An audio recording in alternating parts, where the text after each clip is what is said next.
Yo, Judah, thank you so much for the 4 months. Okay, that did come true. Hi, hi.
I don't know about you guys. I think I'm just gonna get started. Look, look, Chris, this, this is you. Your baby's here. Yeah, like, hold on. I made myself big. Hi, hello, everybody, because I like, look at that, Ska. So I thought I was clever for a second. So I'm here. Hello. Hi. Super, super beyond stoked for this. Um, I honestly feel like this interview was like 2 months in the making. Ever since I did my first round of interviews for my birthday week, um, um, I hit up Chris or been talking to Chris and all that stuff, and he said that he's been willing to come in for an interview. Just let him know, and then it honestly, I feel like things lined up kind of perfectly, in my opinion, with uh the SPI's Ska Punk International's 1 year anniversary. So I'm ready to do some celebrating. I need to get things set up. I am slowly realizing, actually, you know what I'm gonna do here? Slowly realizing that I didn't. And you are one hot second while I get this meeting started. Oh boy. Okay, hold on one hot second. I'm gonna put this there.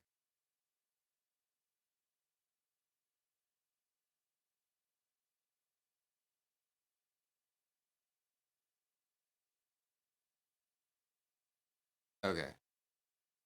So what's going on over here that I need to do?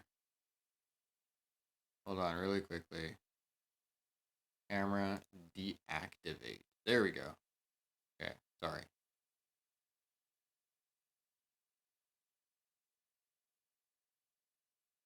No, not what I meant to do.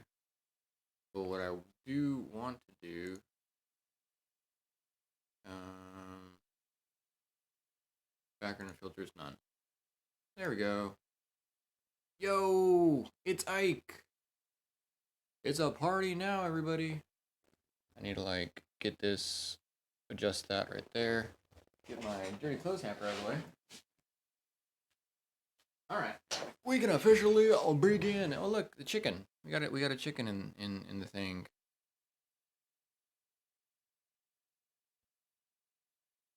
Hello, hello, everybody. Judah, Elliot, Chris, Ike. It's a party. I'm ready to go. Like I said, I feel like this has been a long time in the making. Um, the first week that I did the interviews was so much fun, so much fun. Um, and Chris told me like, yeah, anytime you want to do an interview, just let him know. So I am super excited. Sawyer's in the building. Um, it's a party, absolutely. I, you know what's so funny? Two people in chat right now. I have your shirts in the dryer right now. I think that's so cool. Um, and yeah, I have to get them ready because I have to pack. Oh no, I can pack tomorrow, but I'm leaving on Friday. Got a big concert and then fun thing that's going to go on Wednesday or go on this Saturday. Um, that I wanted to wear my Ike shirt, so that's gonna be super fun. Got to represent. Um, but yeah, this has been. I have been so incredibly excited, so incredibly happy. What concert it is? Don't tell Chris. It's Tokay and a whole friggin' orchestra.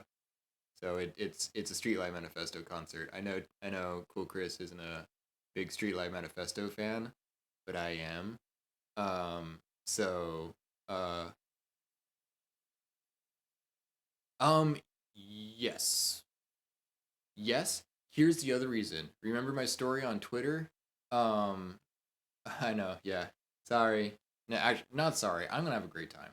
Um uh I don't know if you actually I do know all of you guys saw my Twitter post about how I put my packages on the bed and then it came home and my dogs teared it up. Not dogs, dogs singular teared up the packaging. The packaging um the packaging that your shirt came in, Ike, was like I don't know it had like stuffing in there. It had like protective stuffing in there and they tore it up and so the shirt was covered in that packing stuffing, if for lack of a better term. So I had to wash it. But yes, traditionally I always do wash because yeah. Yeah, that is crazy. Yeah. People who don't wash things right when they get it, like right when they buy it, that is psycho mode. And I can agree with you on that. Um so anyway, I hope everybody's doing well. It is a Wednesday. We're halfway through the week. I feel like this last week, since I announced this on last Wednesday, and then all the way up to now, has been just absolutely bonkers for me. I was telling Chris I felt bad for not having a poster made, but things have been super hectic and busy. And when things aren't super hectic and busy, I've been needing to rest and recuperate. So that's why haven't didn't necessarily get everything ready. I did kind of thought of that brilliant idea of just like, oh well, here's his Bandcamp page. Let me show that. Um, but we're here. I'm ready for this. I need to set this up.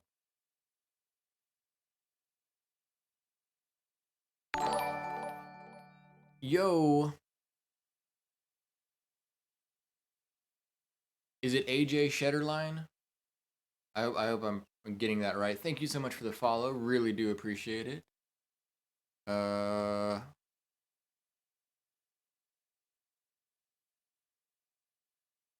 copy invite link. There we go. Um, yes, everybody keeps saying evil something. I always want to say nega, like nega Scott from Scott Pilgrim. Um that's always what's going through my brain. Oh, there it is. Okay, cool, Chris. Sending you invite link right now in the Discord, so should be getting it there. AJ Shedderline, thank you so much for showing up. Really, really love having you here. You came on a very awesome day because I have the one and only Ska Punk International on stream. It's gonna be awesome.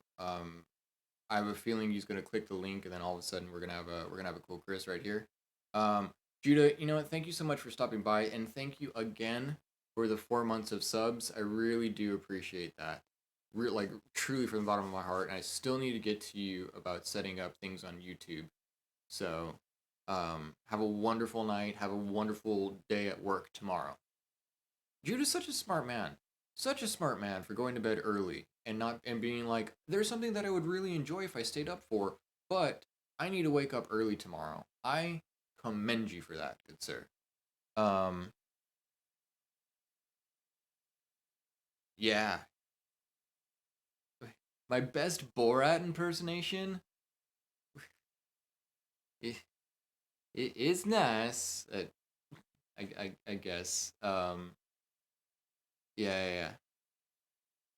I am also a big fan of Judah. So, um, so yeah, I am like super excited. Um, yes, so we know you're totally not biased on that.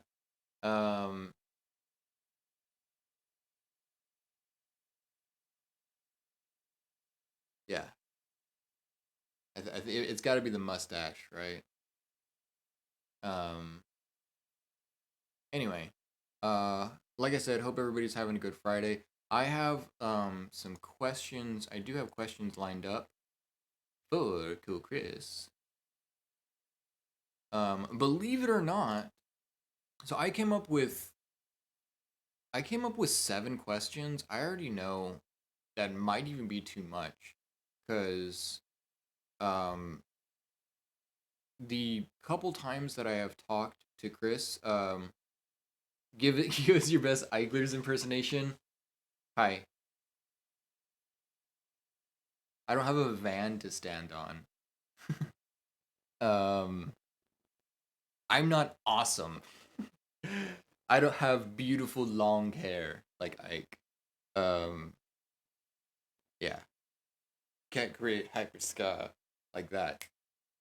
So there's my impersonation. All I gotta do is just be a super awesome, wholesome human being, and there's my impersonation of Ike. Um, so yeah, and ooh, thank you, Judah, again for gifting a sub to SPI. Really do appreciate that. Cool, Chris. You now get some of the emotes there. That's gonna be a lot of fun. Um, so again, Judah, you are just on fire.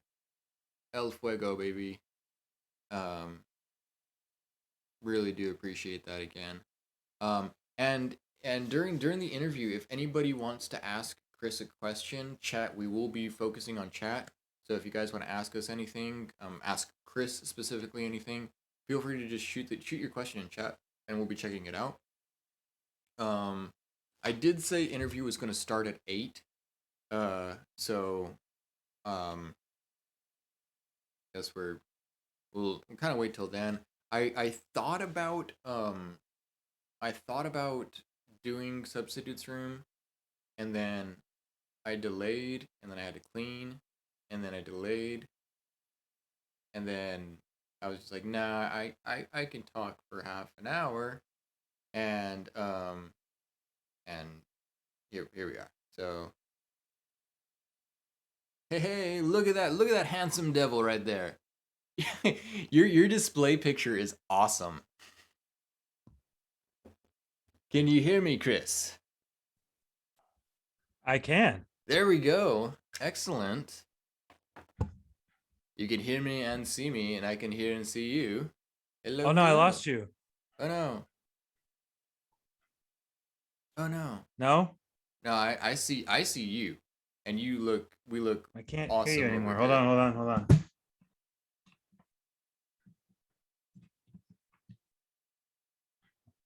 I think it might be my headphones. One sec. Okay. Yeah, you might need to adjust where Actually, if you can't hear me, then you can't hear me. I'm realizing that now. Say something? Testing, testing, 1, 2. Hello, hello. Mm. It might be where the Yeah, I'm gonna output. join and come right back. Okay. Take number 1. um, yeah, if you're it depending, you can set like where you want to, where your speakers are, and where your microphone is. My microphone's right here. Um, oh, I think I know what happened. I think I know what's happening right now.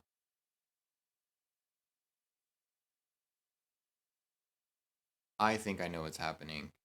You guys are hearing me through here. He was supposed to hear me through here. Um, yeah, and I took this out because usually I don't use this, but okay, I think we're gonna be good now. Yes? Yes. Yeah. Yay. Okay, so that was actually entirely my fault because I took out this headphone thinking like, "Oh, I got my microphone right here." But the microphone that I have in front of me is for the stream. This is going to be for you. Oh, okay, I gotcha. So, yeah, we are all good. Um Chris, my man, how you doing? I'm good. First, I need to apologize in advance. I have all my dogs right here because Wonderful. my wife is getting ready for bed and we'll probably go to bed while we're doing this. So they might bark at some point. So don't be shocked. No, absolutely. This is and barking is entirely allowed. And thankfully everything's coming through my headphones, so we're not gonna get like this double thing. Um, but yes. Hey, say hi to everybody. Say hi. Everybody say hi Hi, to Chris. hi, friends. Hi, everybody. So glad you're all here. Yeah. I'm so excited to be here. Yeah, like I said, with like I feel like this has been like almost like 2 months in the making. We've Yeah, I mean, technically, I've been on since we've played like Fortnite or whatever yeah, on stream, but that's not the same. no, it's not the same. It's not the same. And I wanted to ask you, has anybody interviewed you as Ska Punk International before? Yes, a few Yes, times. a few times. Okay, okay, okay. Not quite in the same way like this, but I've been on a couple podcasts. Like I was on Hey Homies Uh-huh. twice. Just one came out like a week ago, and then I've been on Social Distance Warriors. They interviewed me on there and played some games. Um, I think there's another one that I'm forgetting. Well, yeah, I was interviewed, even though it wasn't like this, a different format. I was interviewed as me, SPI on a Bearded Gentleman. Oh yeah, that's right. That's right. Um, so yeah. We'll get we're gonna need some we're gonna need to see some we're gonna have to monetize the dogs if you guys want to see the dogs. um you're gonna have to send proof that you bought a shirt from Chris and then he'll show a dog. One dog. Yeah, there are um 3 dogs. So if you can prove 3 shirts, I'll show you three you dogs. get 3 dogs. If you buy four, he'll have to carry all three at the same time. So there you go. Uh Yeah, I'll have to stand up out of my chair to do it, but I'll do it. yeah. So yeah, okay, that makes me I was wondering if this was the first time you like Ska Punk International has been interviewed in the essence of just like wanting to get to know you, wanting to get to know the record label, wanting to get to know all these things, really about your podcast, about the record label, um, and just a little bit about you. So this is good. This is good. Um, Yeah, but I have a feeling that you're probably going to ask me stuff no one else has. This is true. So I think the first part you probably are going to get some of the questions that you have been asked. The second part I am hoping I ask you questions nobody has asked you on stream. That is Got my it. in person that I'm distracted by chat over here. That is my goal to ask as many random questions as possible. Yeah, please do. I like that. Yeah. Also, I'm realizing I missed a very important one. I was on Megawave. Oh yes, that's true. That's true. Oh yeah, shout out to Mega Wave. There's no Mega Wednesday today. But yeah, huge shout out to Megawave. Mike, Diglo and Mishi are just super awesome human beings. Um, on that note, you ever notice how like we have like kind of the coolest human beings on this planet in the Ska Discord? Oh yeah, I notice every day, and I'm so thankful for it because many a day I'm having not a great day with stuff outside of that part of like my world, Yeah, and it's really awesome to just kind of open up my phone and see like whatever random joke or whatever they're talking about, or just kind of being nice to each other. Like, wow, this is great. This is super rare. yeah, exactly. The amount of support for whatever anybody is doing, or for just people being themselves, is is just absolutely staggering in the Hmm. Ska Discord. Yeah, That is one reason why I absolutely love being a part of it. And Scott Twitter as well is just on fire. Um, very uh, much so. yeah. Just and I feel like a lot of people kind of have their parts. We got the ultimate meme maker in Chips and Salsa. Um, just everybody seems to be contributing somehow and only creating a this bigger, better, stronger community. And I agree with you. Every single day that I'm part of it, I'm it's super happy. Yeah, Um, and I even remember like when that Discord wasn't even like that. Not that it was like negative or like something. It was just like not active. right. Like I was there on the day that it started, and Hmm. there were like 5 people, and then for a while there was only like 15, Hmm. and then it just like slowly like, oh, okay, 3 new people are here. Oh, 5 new people are here, and now there's like I think 160 or 70 Wow. that are like members, but there's probably like 50 to 60 that are like active like every day, the people that we're all used to seeing. I told you it was gonna happen. No, it's okay. They want to contribute to the conversation. Yeah, they like that part. Yeah, absolutely. How can they not? Um, yeah. A question over here from Elliot is how long ago did the Ska Discord actually start? um, I'm guessing a little bit, but I think Ballpark. I'm thinking probably December or January. Really?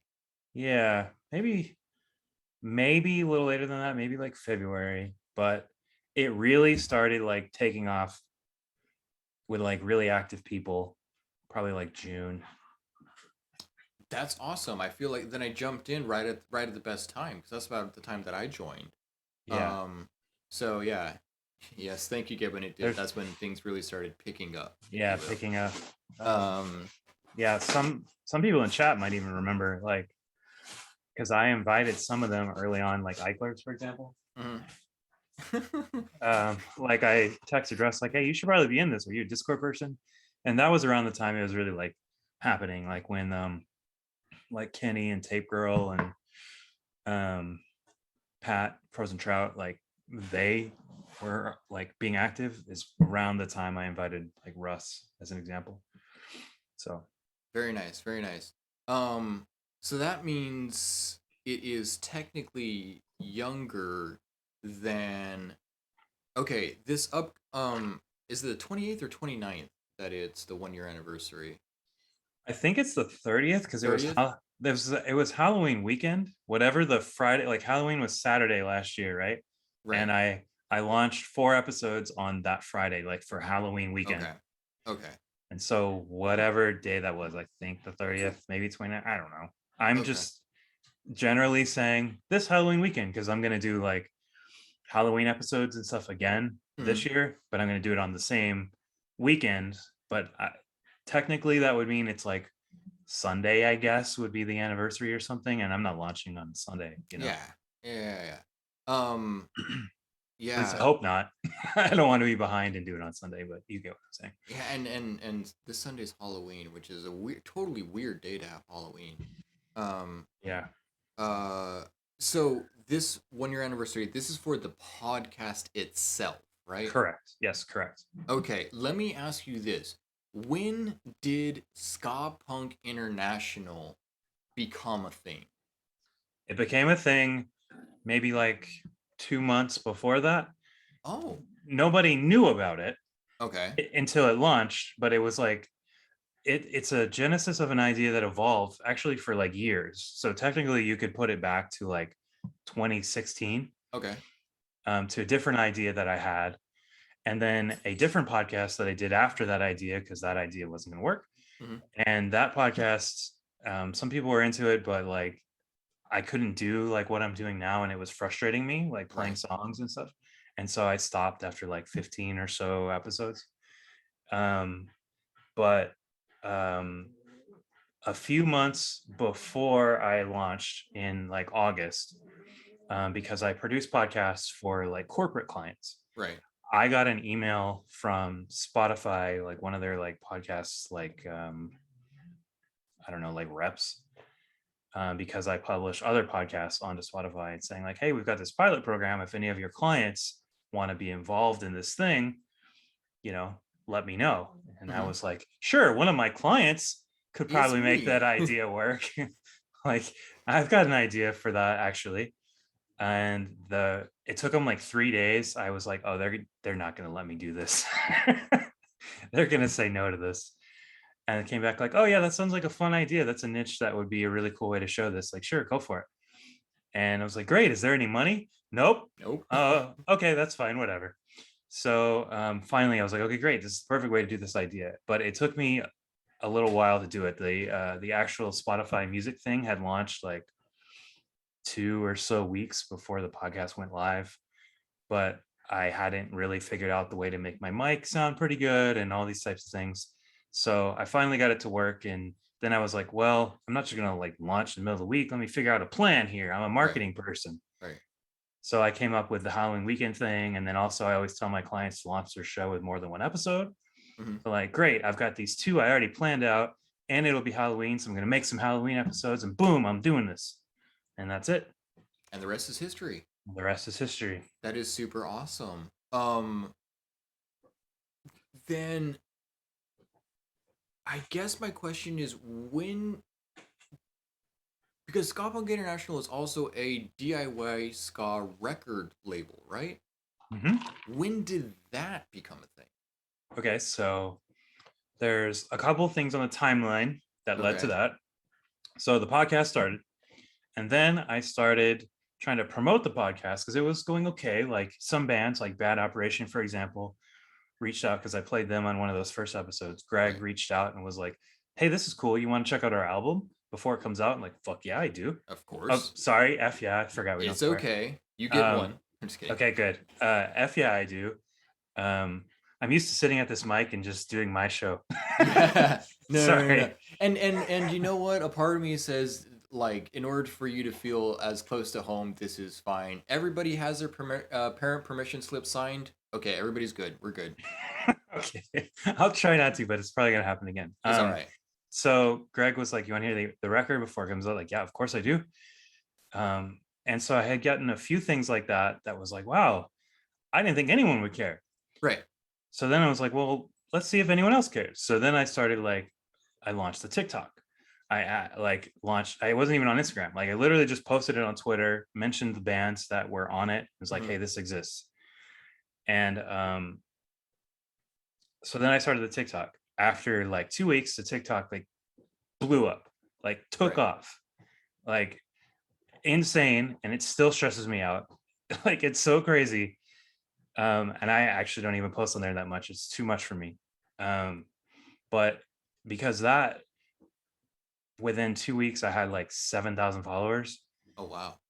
Um, it was like, oh, okay, I can actually do more than just like talk about bands. Like I'm already meeting bands and people are paying attention. I can actually help these bands get more fans. I Right. can I can do that. Yeah. So already in December, like around Christmas time, I was talking to my wife about like, um, I think I could like really do something here. Right. And then like that kept growing, kept getting followers on everywhere else. The numbers of people listening to the show kept just like going up. Right. And then around like March, decided, okay, yeah, I'm going to do it. And it was like again, marketing brain, like, okay, then now I got to figure out the plan. I had already, met people in the UK and wherever else and had a plan of like who I kind of want to bring over at first. And so I start talking to them about it. Hmm. But then it's like, figure out the plan of like, do I have a new name? No, that's stupid. People know this name. Right. Part of the reason this is working is because it's very easy to find. Someone searches for Ska Punk on Spotify, and my podcast shows up. Right. So they just start clicking it, right? Well, that seems like stupid. Why wouldn't I do that for my website, right? So I just left it. And then had to figure out a plan, took a few months, had to come up with the money to like bring over the first set of things. But the actual launch was in May, like mid-May, I think. And Okay. it was like at like 2 a.m. Like I wasn't quite ready because the stuff wasn't quite here yet, but I just kind of decided, screw it. I think my tweet, I'm gonna do one more swear. I think my tweet was, fuck it, it's 2 a.m. Let's launch this thing. I think And yes. and people people were buying things before I even went to bed. Like I posted the link in the Discord and they were of course supportive. But even just like on Twitter, people that weren't in the Discord, I got orders from names I didn't know. And it was like, oh my God, this is actually gonna work. Like even though like you believe it because people are paying attention, you don't actually know. And even still, I don't know when I like launch a thing if it's totally gonna work. Right. But I was like, wow, this is actually gonna work.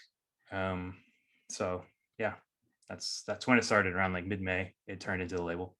What was the first band that I guess Ska Punk International not necessarily well, I guess signed, right? Is that the right Ye- verbiage?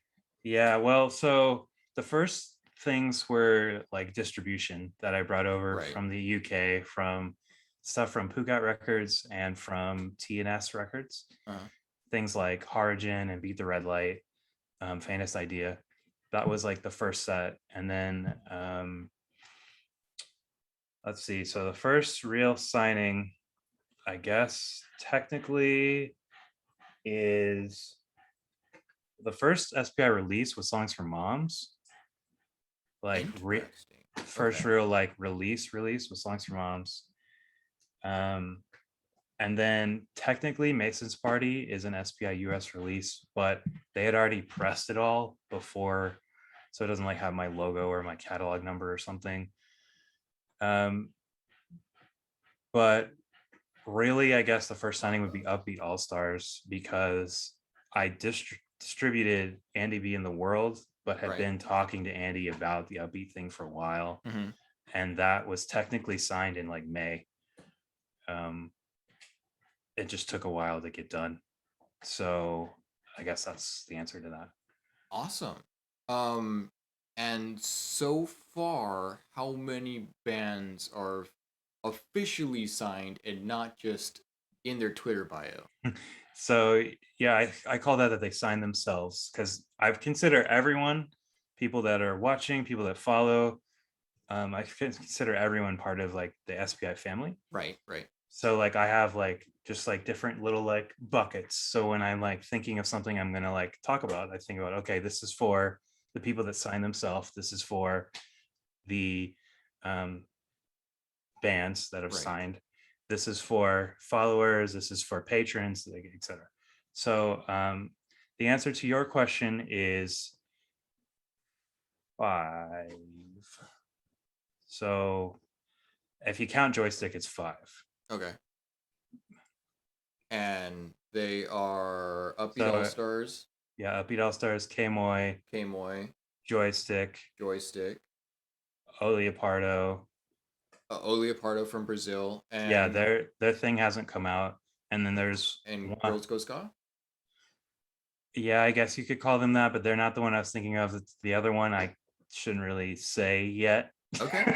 That's okay. That's okay. There's and then if since I answered it in that way, there's actually 3 others that I can't say. Okay. Ooh, spoilers. I like that. I like it. You're building our anticipation, which is really great. Yeah, I've got a ton of moves in the pipeline, and yeah, I'm always cooking up something. Let's That just and say. that's awesome. And yeah, like somebody over here, and get Juanita over here said, just things are really snowballing for you. They are. It's really nuts. It's weird though, to be honest with you. It's kind of this weird place where like I can't only do it.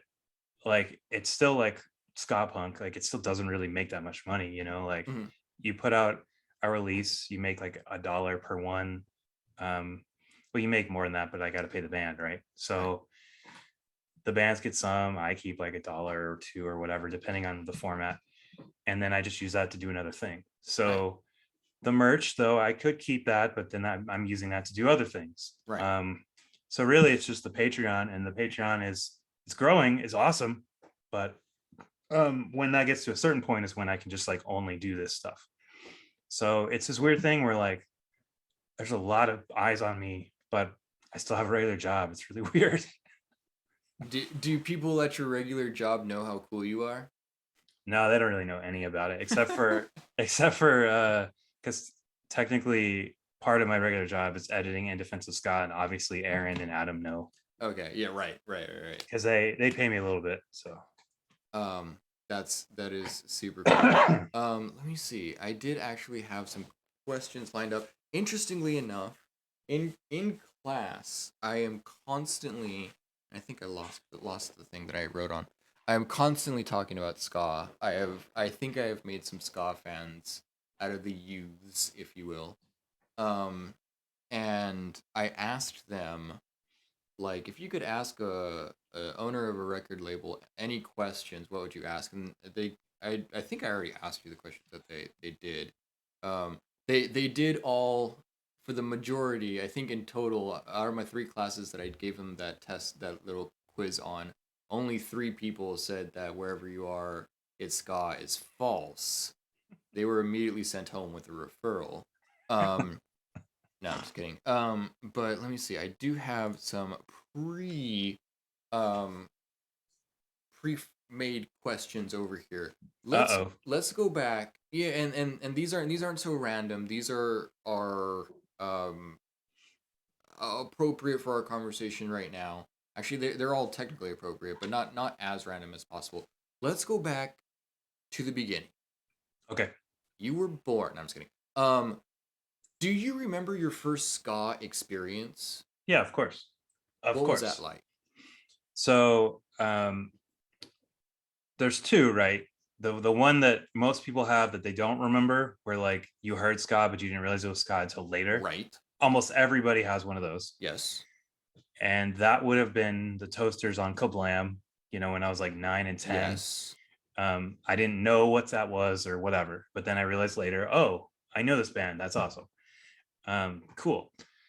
The real one was when I was, I don't know, like 12. Like I was getting into skating, Right. and I had a friend who let me borrow two skate videos, and it was VG3 and VG4. They were rollerblading videos, even though I was a little more into skateboarding. It was the 90s, so you're still into rollerblading. Come on. Right. Right. So on that video, it had a lot of really cool music, punk bands, ska punk bands, like two-tone bands, like hip hop, like lots of stuff on there that I had never heard. Right. And almost everything on there was insane. But on there, the selector on my radio, Real Big Fish, Trendy, and the Toasters East Side Beat Live. Okay. And at the end, it had like the credits. And Uh. I paused it and like wrote down those and a few other things like the Far Side were on there and like the Roots and stuff. I paused and wrote all those down on a little notebook. And for 2 weeks, I was like begging my dad to take me to the record store. And I like went up there with the list and was like, "Do you have any of these things?" Mm-hmm. And they had the second Roots album, and they had the Toasters album that had that. It was the This Gun for Hire that has that version of East Side Beat. And so that was the first ska thing. I'm trying to imagine the person you handed that list to, them actually seeing it and just like completely out of curiosity. Do you remember their reaction? Or were they just I like, remember it being oh like, man, another well, ska fan? I remember them being like, okay, and just come on. and like walking me over to like where Take you to things were in the the thing. dark corner of the ska store or of the Yeah. record store. And thinking back on it, they were probably more annoyed that I didn't just like go look around and like follow the alphabet and stuff instead of just being like, excuse me, take me to where this is in the Yeah, store. there's a system here. We spend all day sorting this. Right. Um, that is so cool. And you were also in a band. Yep. Was this a ska band? Well, I was in a bunch of bands. Okay, The one you're mostly referring to that you've like heard talked about like on the show and stuff. Well, yeah, that was a ska band. We're like ska punk, kind of third wavy. We were called the Bored Agains. Like I'm bored again. okay, Yeah, here in Dallas, we played from 90 like 8 to around like 2002. I was in a ska band before that when I was like 14, 15 called Ska Blam. oh, And it was like me and a bunch of people that didn't like, well, one guy, the guy who played bass, like ska. The rest couldn't care less, but they wanted to be in a band. right. And we just played like covers, like we played like Skank and Pickle pretty much. And I think maybe Real Big Fish. Um, but I was in like other bands, you know, like a Smashing Pumpkins cover band or like whatever grunge band. I was in a couple different metal bands. I was in this like jazz fusion band where I was a DJ. Very nice. I was in a surf rock band. Um, in college, I played in a bunch of different cover bands just to make some money. It's in a bunch of different things. Excellent. So you've been playing music your entire life, eh? Um, yeah, I mean, I started playing violin when I was 9. We took that at Ooh, school. I couldn't play it at all now, probably, but they learned how to read music doing that. right. I started playing guitar when I was 12. My dad's acoustic, like he taught me chords and stuff on there. But then when I was 13, they got me an electric guitar. Actually, that one right there. Very nice. That's why I still have that one. I've had other guitars over the years, but if they've fallen apart or whatever, I've just either not fixed them or sold them or whatever. Okay. Um, but I kept that one. Um, I've changed the pickups and stuff because it sucked, but at least it sounds pretty good now with changing the pickups. But uh, I don't know why we do that. That was actually really funny. It's all the time. My house is such a zoo. It's okay. I got my chicken back here too. So. The the main thing though that I spent the most time doing was DJing, like Nice. the turntables right here. Yeah. There was a time like 2006, 2007. I was playing like 5, 6 gigs a week. Like I was a Very full-time nice. DJ. Wow. I had like 4 residencies at one point, but I just kind of retired in like 2010 because I was exhausted. Like it was just, you don't make that much money unless you're like Questlove. Right. And like I was barely making anything. So it was like, well, I might as well go get a job. This sucks. Yeah. But Um. yeah. I've played music for a long time, yeah. But I That's don't really play much now except for just goofing around. okay. Fair enough. Fair enough. Are out of curiosity, are you able to see chat right now? I'm not because I'm just looking at the Zoom. Okay. Okay, that's fair. Then I will ask the questions that are being asked over here. Sorry about that. First of all, Beth is in the building. Hello, Beth. How you doing? Um, The Lady and of Ska? the lady, not Lady Echo, the lady Hi, of ska. hi Beth. Um, Elliot wants to know if that was the guitar that you used in the Board Against. So that was one guitar I used in the board against. There was a few different ones that I had.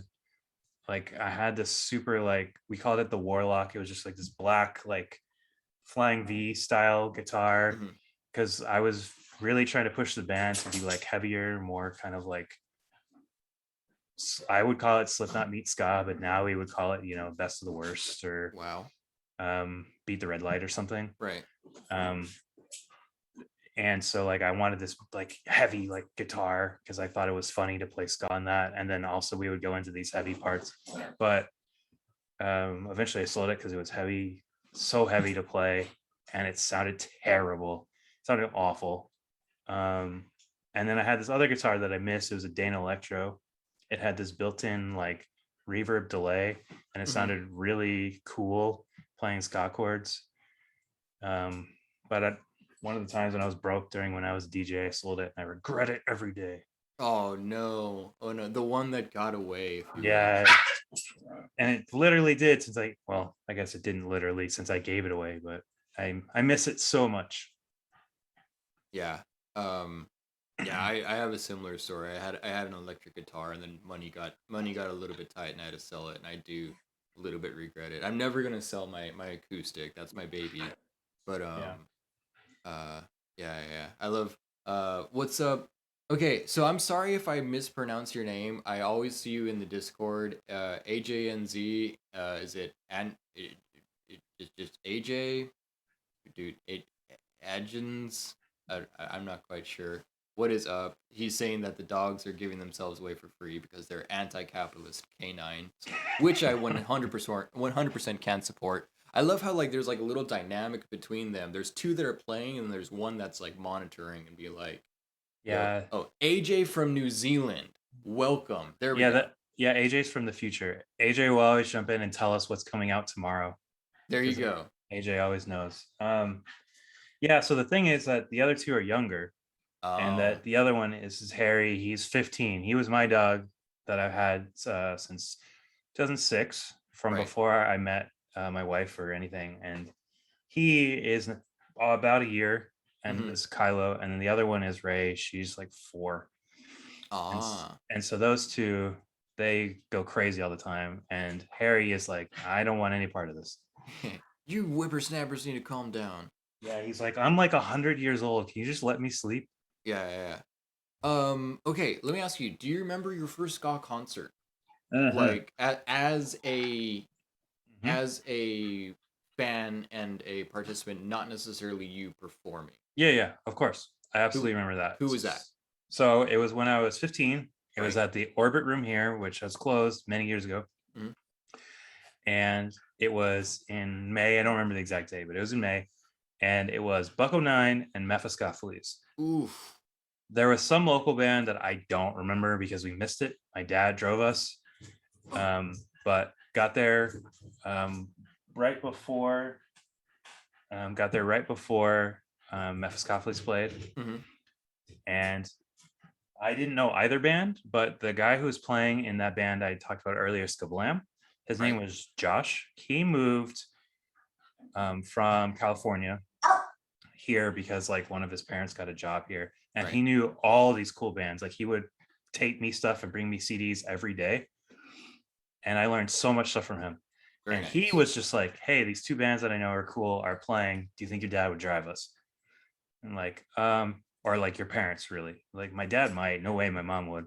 Right. So eventually I convinced him. So I had never heard either of them. I just knew that this was going to be something I wanted to go to.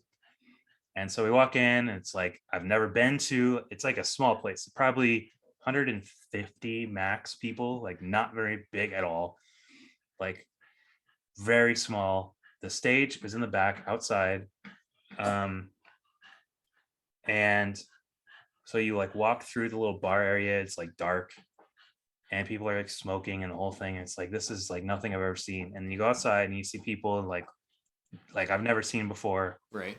dressed like punks and stuff.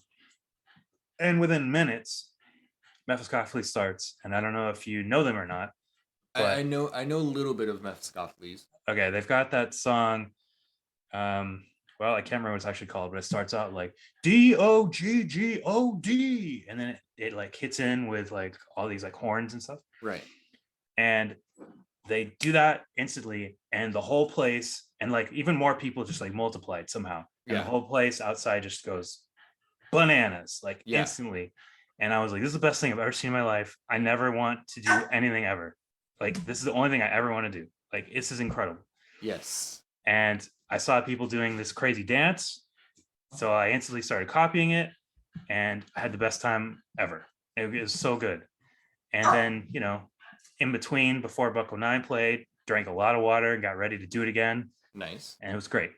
I thought Bucko 9 was like the best thing ever. Now I don't really like them, but that day I thought they were the best thing I'd ever seen.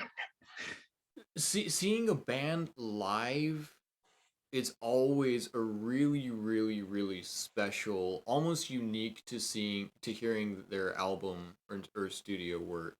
Um, so maybe it was that. But I Yeah. totally agree. A ska show has just this absolutely electric energy Hmm. that just flows from person to person. You get a pit, you get a circle pit going on, and you get the people that are always just bobbing their head, doing their own thing is always so great.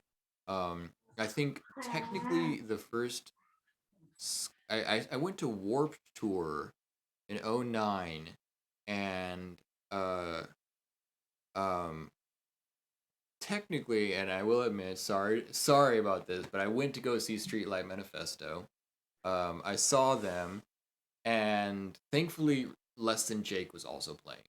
So I think Less Than Jake would be considered my first ska show, and I'll never forget because Roger saw a girl yawning in the crowd and Hmm. immediately pointed her out and said, "You get up here." Everybody pushed her up there. She got up there, and he was like, "You're gonna do jumping jacks for this song." So he made this poor girl do jumping jacks I've for an seen them do entire that song. before. Yeah, it was a great, and I was just like, okay, I like this. I dig this. Yeah. Um, uh, You know what's ex- funny is I've seen Streetlight. right, It's sort of a little bit of a bit. Like I just think they're overrated. Like I never think I want to go listen to them, and the Discord talks about them all the time. right, They're fine. Like they don't do anything wrong. I don't really like how badly they don't want to be called ska. That's super annoying. That like yeah, a lot of the reason they are where they are is because of the scene. yes. But the music itself is fine. Like there's nothing wrong with it. Okay, thank you for clearing the air there. Um, let me see what other question do I have here. All right, let's talk about the podcast. Let's talk about the podcast. 1 year ago. First of all, does it feel like a year? Some ways yes, in some ways no. Like because some of these episodes have absolutely killed me with their editing, and so I feel like yeah, I have absolutely done that like 50 times. But in other ways, I'm like, wow, how did that happen so fast? Right. Like, whoa, I actually did 50 of these. Whoa. Is it gonna be 50 when everything's said and done at the 1 year? I think aren't you doing like No, two a week? the Kmoy one was 50. The Okay, 50 already happened. so we're at So 50 now. yeah, it'll probably be like 54 by the time the anniversary hits. Okay, and then there's gonna be a big uh anniversary, like an official 1 year anniversary, Yeah, possibly. probably. I mean, I don't know. Like I'm a little undecided. Like I have a few things planned that I don't know if I'm going to do all in like one thing or I'm going to put them throughout a couple things. Hmm. But I know for sure that weekend I'm doing two-part Halloween again, Okay. and we'll do something that I call like the anniversary episode. But I don't know if I'm going to like do these other things that I have planned all in that one or not. Hmm. I can't decide. I don't know. I go back and forth on things like that. And that's part of the thing with why I don't feel it's a year sometimes, Right. because a lot of the things I do, I decide to do it like the day before. Ah. Like I'm very like I plan, like I Uh. talked about how I plan stuff, but at the same time, I don't 100% decide my plan. Hmm. And when I decide it, I just do it because no one's gonna like stop me, which is why I just launched the thing at 2 a.m. The label technically, like Right. everything was planned, like the stuff was coming, like I knew the pricing, I knew all the stuff. It was like whatever, I'm just gonna do it. Who cares? Nice. The same with the Halloween shirt earlier. Like I have the plan for stuff to happen on Friday, but whatever, screw it. Here, you people can see the Halloween shirt. That's fine for the patrons. Like that's fine. Right. Whatever. Who cares? Do we want to take this moment to reveal the shirt? Yeah, sure. It's on the website. It is on the website. If anyone goes, they'll see it. Yeah, but actually, you know what? Here's what I'll do. I'll open images a new tab. I have the chat up now. I see that Elliot asked, "What about Catch 22?" I love Catch 22. I think they're Okay. I think they're so much better. I saw Catch 22 at a Hard Rock Cafe here in Dallas in like I don't know 2000 or so, maybe 2001, and Sum 41 opened for them. What? Yeah.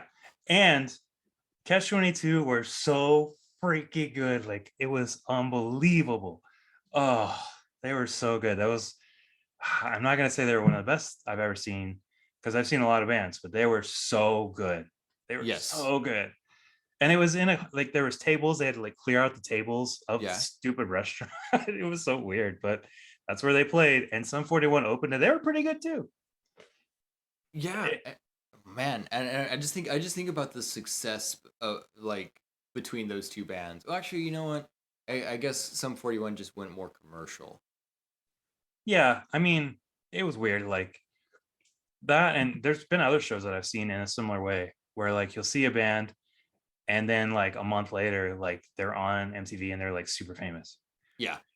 And it was like you're watching them and you're like, wow, this band is pretty good. Like I didn't know who they were. Right. Went for Catch 22. And it's like, wow, this band is pretty good. Like they were very tight. Mm-hmm. And they had a couple songs that were really cool that I don't know what they were called, but they had these cool like breakdowns. And I was like, wow, they do a little bit more than pop punk. This is pretty cool. Nice. And then they just got super famous. Yeah. Oh man, I'm literally going back to the days listening to some 41 like on the radio. Yeah. Um, Yeah. It they would were, like you'd hear them like constantly. I'm like, wow, that's weird. I saw them in a hard rock with like 30 people. yeah. So weird. Um, do you ever get that like that sense of like, oh, I feel like I heard them first. No, I don't. No. I mean, if I don't, I feel weird about like just like listing things like that I've seen because there's been a lot of them, but that's just because I'm old and I've been going to shows for a long time. Like, Okay. I don't believe that like anyone that's been going to shows, because like I turned 40 in February. So that means I've been going to shows for like 25 years. Right. And there was never like a lull. Like I've just been going to shows. Constantly. And so I believe that anyone that's been doing that will have seen a lot of things like that. So I don't think that I've done something special. Like I don't. Okay. Okay. Yeah. No, you know what? Like That's really fair. even like it's weird. Like the Bordigans played with Rise Against before they were famous. Really. Like they were just like a punk band that was here in town, and we got booked because we were a band that was around. Right. They there was like maybe 10 people there, to be honest with you. It was at the Galaxy Club here in town, and I just like hung out and talked with them. They weren't even the like the headliner. There was another band. I can't remember where they were. They broke up. They were on Epitaph. I can't remember. It doesn't matter. I just Yeah. like sat and hung out with them because we were like 19 or 20. Like we couldn't Uh drink, huh. Right. and most of them, at least at the time, I don't know if they still are, were straight edge. So they were just like sitting there drinking water because nobody was there. There was no one else to talk to. Right. And, and so like that's weird. But again, like I don't think I did anything special. Like you could tell Rise Against were really good then. Yeah. And that's why I do my show, right? Like there's a Yeah. lot of really good bands that people just aren't hearing.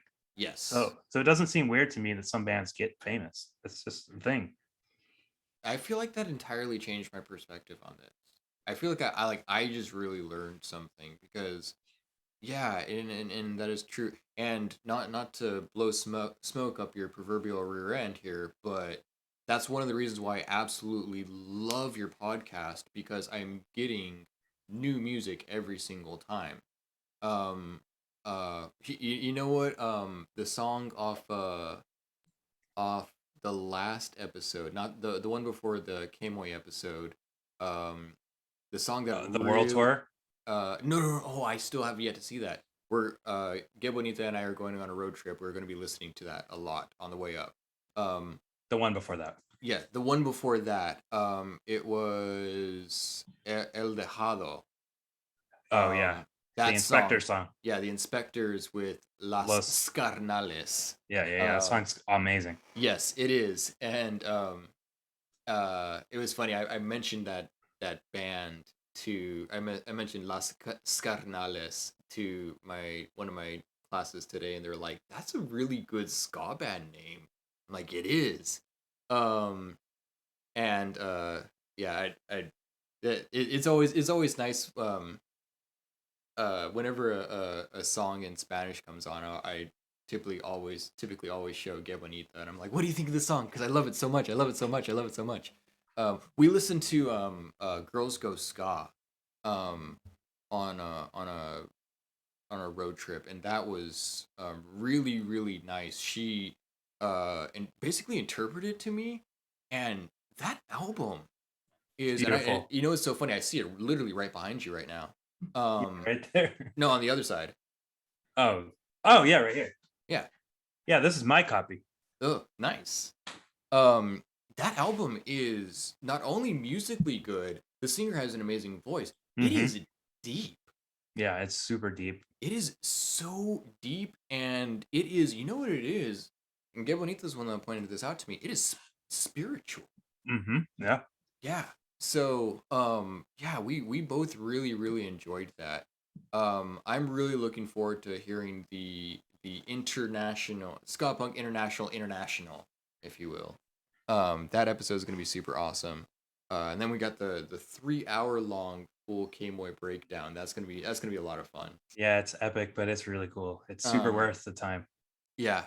Um, let me see what other questions do I have. Actually, you know what? Let's go back and talk a little bit about the shirt over here. Oh yeah. Um, Wherever you scare, it's ska. Do you know where you were, what you were thinking when, and the potential impact of your almost catchphrase wherever you are at ska? What I was thinking, I don't know what I was thinking, but I could tell you that that came from my drafts. I have probably hundreds of drafts on my Twitter app on my phone because I'll think of stuff in the middle of like, regular day job stuff Right. or like whatever. I'm like, that's not very good. But most of stuff similar to what I was saying, like I have a plan in my head, Mm-hmm. but a lot of times I just fire stuff off. And so sometimes I'll start to type something and go, that's not that good. And so I'll save it. And so that was one of those things. Like I don't remember when I typed it, Right. but to be totally honest with you, it was like 2 a.m., 1:30 a.m., something like that. Mm-hmm. I was a little high, sitting on the couch and looking at my drafts because there's so many. Sometimes I look at them just to delete some. Right. Because some of them will be like tweets that I half finished and then I went and finished later and like, oh, that like for an episode or something. Like, well, I Right. don't need this. So I just was scrolling through and I was like, oh, that's a banger. And I just tweeted it. Nice. Like, and I don't think I would have done it any other way. So I just posted it. And then I pretty much passed out and like woke up and like there were so many comments and likes and stuff like, oh no, What what did I do? what did I do? And so initially that's when it was like, no, stop liking this. I hate this tweet. And then I just leaned in, whatever.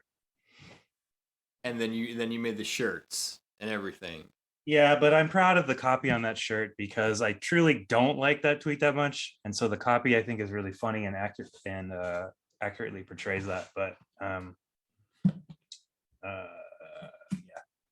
it's sold a lot of shirts, like 50 or so shirts. The which one are we talking about? Are we talking about the The Halloween where one? no, the wherever it's gone. Okay, wherever it's okay. That's the one that I currently have. That is currently in my dryer right now. That I'm gonna be wearing this weekend. I've never been more excited to wear a shirt. Um, and oh, I'm also gonna be wearing the my other SPI shirt to the concert. You're Sorry. wearing two shirts? No, I'm wearing the SPI shirt to the concert, and then when we're probably gonna be doing stuff on Sunday, and I'll be wearing the wherever you are at Ska shirt. So, Perfect. yeah, yeah, yeah. Do you think this is your most successful inside joke? Yeah, like I've had other tweets, like even one today that got way more, engagement on Uh-huh. Twitter, but that's the one that everyone remembers. That one and the Taco Bell one that actually didn't even do that well, but everyone keeps bringing it up. So, yeah. And you did actually get Taco Bell that night, correct? Yeah, and the next day. And the next day. And in the jokes, like I think I said I did it like 3 times or so. Technically I did because the second time I got too much and I was full, so I had leftovers. So it's Oh, not okay. really a lie, but I didn't actually order 3 days in a row. Oh, okay. Um, still, Yeah. they put so many preservatives in it. You can just throw it in the microwave. It's so good the next day. Yeah. Well, I mean, good is subjective, but yeah, it's still fine. It tastes like it's supposed to. There's some nourishment in there. Yeah. Yeah. Let me see what I got over here. Okay, but Um, need to know well, my wife is fine with it, I'll say. Like she doesn't go in like, hey, let's throw on Girls Go Ska or whatever. Like when what we do is if we're in her car, she plays whatever she wants. If we're in my car, I play whatever I want. And she never like tells me this sucks. I don't like this. It's just what's on. It's fine. But she's very into the stuff that I am putting out. Like she wants to hear it. She wants to be like, okay, yeah, that sounds like the type of thing you normally do. People will like like she likes to be part of the process. there you go. Shout out to supportive significant others. They're the best. Yeah. Um, let And me. she also will like give me ideas for social stuff and promotional things for the albums and stuff. And Mhm. then even like some of the merch and stuff. Those are her ideas. So Ooh, very nice. You guys are like a tag team over there, yeah. being able to Well, bounce ideas off each other. yeah, and I mean that comes from we used to run a business together for 6 years, and Oh, so we have like a little bit of like a hive mind thing okay. where we just like know how to communicate and work together, and she knows like what to say to me to like get me to do a thing and get me excited about a thing and stuff like that. So yeah, Um, I feel like I've already asked this one, but I think it's fun to go back and kind of reflect on this. The question that I have written on here, literally written today while I was in class, and I told the kids, "All right, you guys are gonna do this for a little bit, and I'm not gonna babysit you, so I'm gonna be over here." And that's when I came up with this one. Do you feel like the fruits of your labor are slowly being rewarded? yeah, I do. Um, I'd be lying if I didn't say I wish it was faster, but of course I feel that way. I mean, just today I got a new patron and like that's freaking awesome. Like it's Yeah. so cool. Every day that that happens, I'm like, yes, this is awesome. This is working because that feels like the hardest thing to pull off. Like Right. it is absolutely not easy to get people to buy a thing from you on like a store, like one of the records or a shirt or whatever. That's absolutely not easy. No. But since the first one that we talked about earlier, when people did buy, now I feel like okay, that's a thing that I don't have to worry. Like I have a lot of copies of Upbeat All Stars right here. Hmm. That one, for like intents and purposes, flopped, but I'm not like worried about that. Yeah. Like I just didn't sell that many. Like that doesn't mean like I don't know how to get someone to buy something on the store. However, getting someone to subscribe to the Patreon is a whole other thing. And so every time that happens, I'm like, this is the best thing. Like I just achieved like such a tough thing. Yes. And so I do feel like my fruits the fruits of my labor are being rewarded. Yeah, I definitely feel that Absolutely. way. I can entirely relate to that because I feel like that's how I feel with subscribers over here. Because um with your Patreon, let me tell you this. Like I don't know if you've ever talked. I know you've talked to all of us, especially in your specific Patreon. But let me tell you this from a Patreon subscriber, that is me. I I am a Patreon subscriber because I truly believe not only in what you do, but in you as well.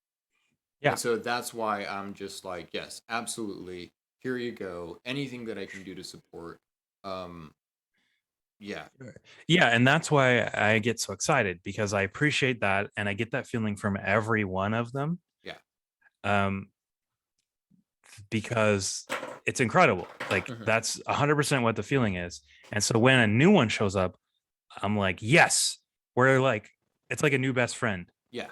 basically because that means that it's like everything fully worked. Like it wasn't like someone likes Girls Go Ska, and so Hmm. they bought the Girls Go Ska CD, but they didn't get on my newsletter or they didn't do whatever. They didn't do anything. They just bought the one thing because they saw Girls Go Ska post about it. Right. Like they actually listened to the show and they heard me do the stupid bit where I read this The book. Ninja Turtles thing. Yeah. Oh Yeah, no, well, the that one you is haven't heard yet okay. is this one. I did this one, this Lone Star Dinosaur book. Very nice. So it's like this person heard that bit and connected with me and subscribed. Like that's an Nice. incredible feeling, and that is amazing.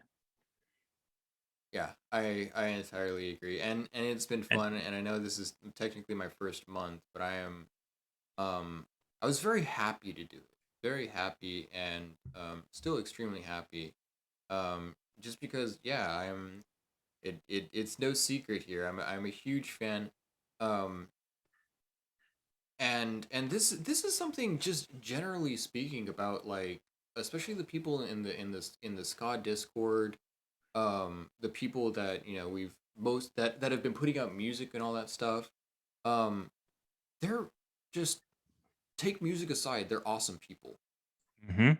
And I love being able to be like, hey, you are extremely nice, you're extremely supportive, you're an awesome person. Oh, there's a way that I can support you by listening to your music, by buying your album. Heck yeah, I want to do that. Yeah. um Yeah, I, and I mean, it goes even more than that because we have like illustrators in there and like other like YouTubers and people like you. mhm, And it's amazing to be able to like support them too because they're also a big part of not just like my SPI family but the overall like ska like scene community, right, and like everybody is part of it. It's not just like the bands, like it's everybody. right, So anyone that has like a thing that's like a way you can support is amazing and something you should try to do if you have the means. right. Right. Absolutely. Yeah. Gabriel neither can confirm over here that as soon as I became a Patreon, I immediately told her I was like, I'm a Ska Punk International Patreon now. And yeah, I was like super stoked, super proud of that. It was my proud moment. Let me see. Just remember me sharing Ska Punk International on Instagram, and Chris searched reached out and said thank you. I've been listening to every episode since February and March. Yeah, Yeah. I remember that. And that's the thing that I I feel bad sometimes, like I miss some and it goes like a couple days or something, but it's super important to me to do that Yeah. because people like Mike Park will like respond to every email, even though it takes a while. Even like bands like submitting stuff, they're like, I don't think this fits my label, but like keep going, like great job. Hmm. Versus like anyone else will just like ignore you, right? Right. And I really, really try to like respond. I say in my bios that like DMs are open, Hmm. and I really, really try to do that. And what Elliot's talking about is not necessarily a DM. It was like literally sharing an episode like on like Instagram stories or something. Hmm. And that's a little bit easier to remember because like you get tagged, but Right. still it's always important to not just like share it. Like most people just then like reshare it Yeah. just to say like, wow, thank you for sharing. Like because it's helpful. Like how else are people going to keep learning about all this crazy stuff I'm doing? Yeah. That's how it snowballs. That's how it happens. Like Word of mouth. by actually saying thank you. Yeah. Like I haven't spent money on ads like anywhere. You've got And us. well, I mean, I'm fortunate in that. Yeah. I'm very fortunate in that.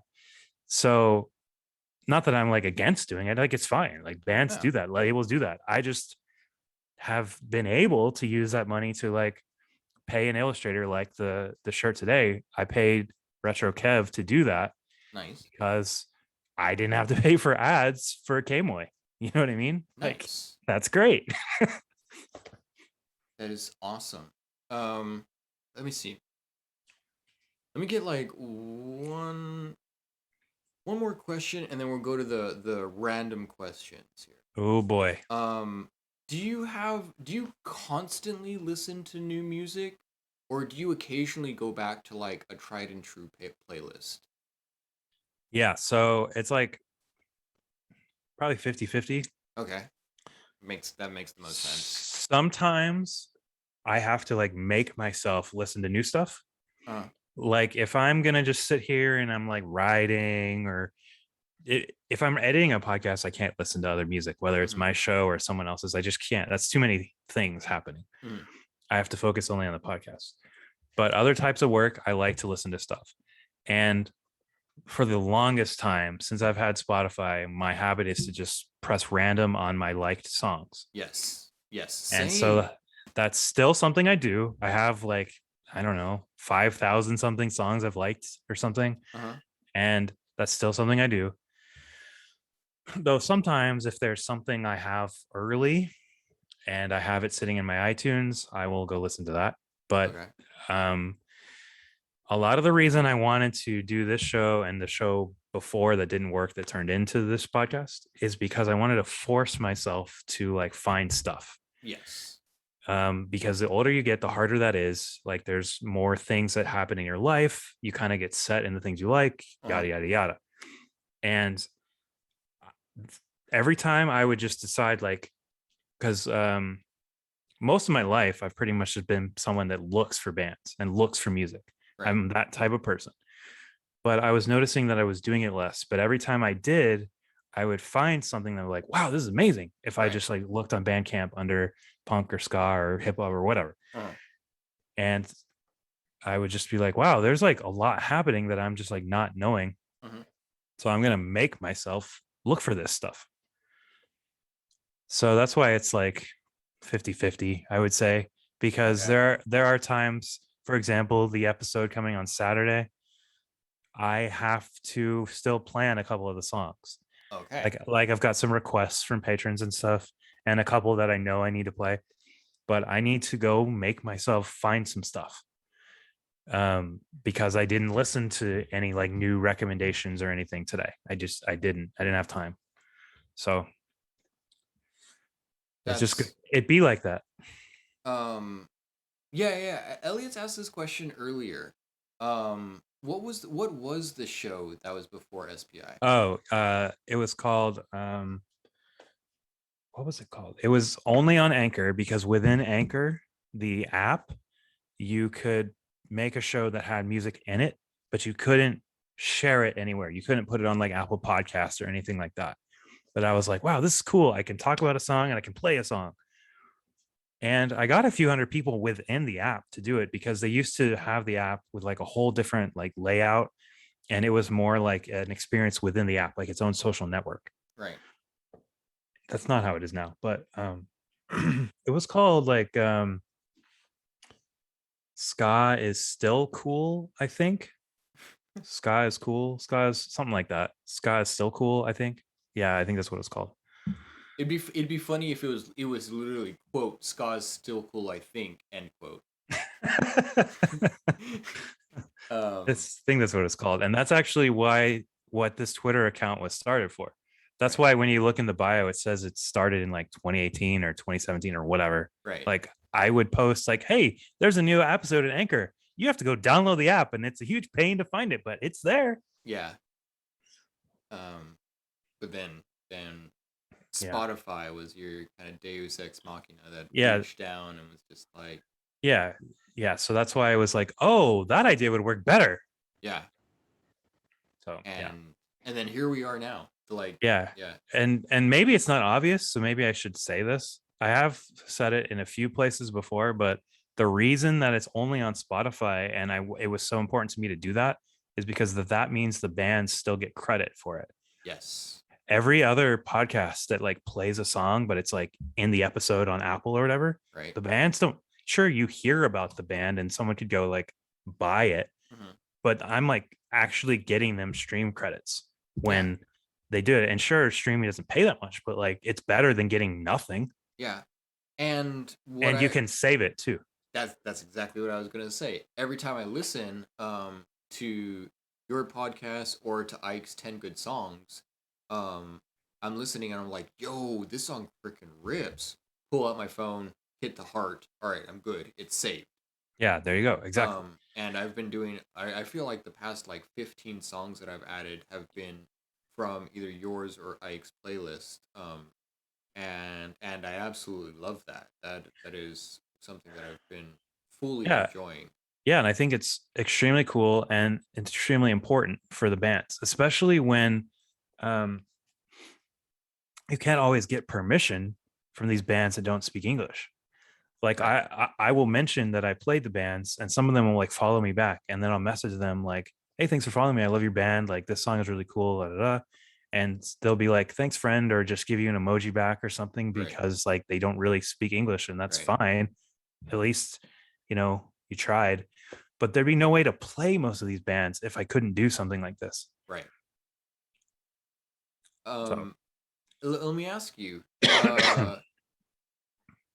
how's your Spanish? no bueno. Muy mal. It's pretty bad. If you listened to the episode with Los Overlines or even the Girls Go Ska one, um, I had to kind of like struggle a little bit with Spanish, and I Uh-huh. cut most of me struggling out of the episodes. But in high school, when I had the choice to do Spanish or not, I didn't. I did German, Uh-huh. and I wish I had done Spanish. Like that was so stupid that I did German just to be like, oh, I'm a kid that doesn't take Spanish. Oh, I'm cool. Yeah. Um, so it's not great. I try to do on Duolingo. So like I know some words, and being in Texas, like some words, but Yeah. it's pretty bad. Okay. It's pretty bad. Okay. That's totally fine. At least there is somewhat of an effort. Um, Yeah, like I when I hear like songs in Spanish, I will like recognize words uh-huh. and I can kind of like figure out what's happening, Uh-huh. but I certainly can't say anything back. I'm not good. Let me ask you this. Do you know what El Dejado means? I don't. Do you I know what don't. that song's about other than it rips? Nope. I didn't know anything about it. It is If maybe it's a band that I don't know very well, I look up. I like try to do my best with like translates and stuff. uh But I know what Inspector's about and what Los Carnales are about, and so it was like this is fine. Like the song is cool. It's gonna be fine. yeah. Um yeah, it was really funny showing that song to Get Bonita because she was like, "This song is kind of sad," and I was just like, "What do you mean it's sad? This is like this song rips." And she's like, "No, it's El Dejado translates to the left, but not like the direction left, like the one who was left." And so Oh yeah. it's about first of all, Jedi, how's it going? How's it going? Thank you so much for joining. Um, uh, it's ultimately about a guy whose girlfriend left him because he's a drunk, Mm, and then um, and then she comes back, and he's like, "Yeah, I told you you'd come back," and I think that's it in a nutshell. But it is just it was just really funny, like me listening to it and literally looking at her and her like I could see the hamster wheel turning of her like translating it, and she's like, "This is actually kind of sad." And I was just like, "What do you mean it's sad? This song rips." Um. Oh yeah. That's what Gavin said. It's his inner monologue of heartbreak, mm. and you totally wouldn't get that from the vibe. Um. Yeah, But no, the vibe is not that. It's got that like dance beat too. yes, But exactly. um, yeah, no, I didn't. I knew it was good. I know that they're like not a band that's like right wing or anything. So it Yeah. was like it's just fine. I don't need to look it up. There you go. Yeah, it's and like I said, it has pretty much been stuck in my head all day. That song in specific. Yeah. Um, yeah. Elliot said that is why he loves ska. Yeah. Um, Oh, okay. that's weird. I see, Elliot. You're saying you remember seeing me first, like doing that best of the worst video. That's weird. I mean, that's cool, but on TikTok. But that's interesting. I don't hear that very often. I'm not on TikTok, but occasionally you post them on Twitter, and so that's when I've been seeing some of your TikTok videos of Yeah, you dancing around. I haven't done one in like 2 weeks. Like I've got, I don't know, like around 18,000 followers on there. But the problem is that they change the algorithm all the time to keep you guessing on like what's going to work and keep you trying to post. Mm-hmm. And it makes it so frustrating that it's not like, oh, I have these many followers. People should see my video. It's more like I'm trying to tell people about bands that are good. Mm-hmm. And I don't know if anyone's going to see it. And the whole point is to get someone to see it. Right. But I know that people will see it on Twitter. I know that just playing something on my podcast, someone is going to hear it.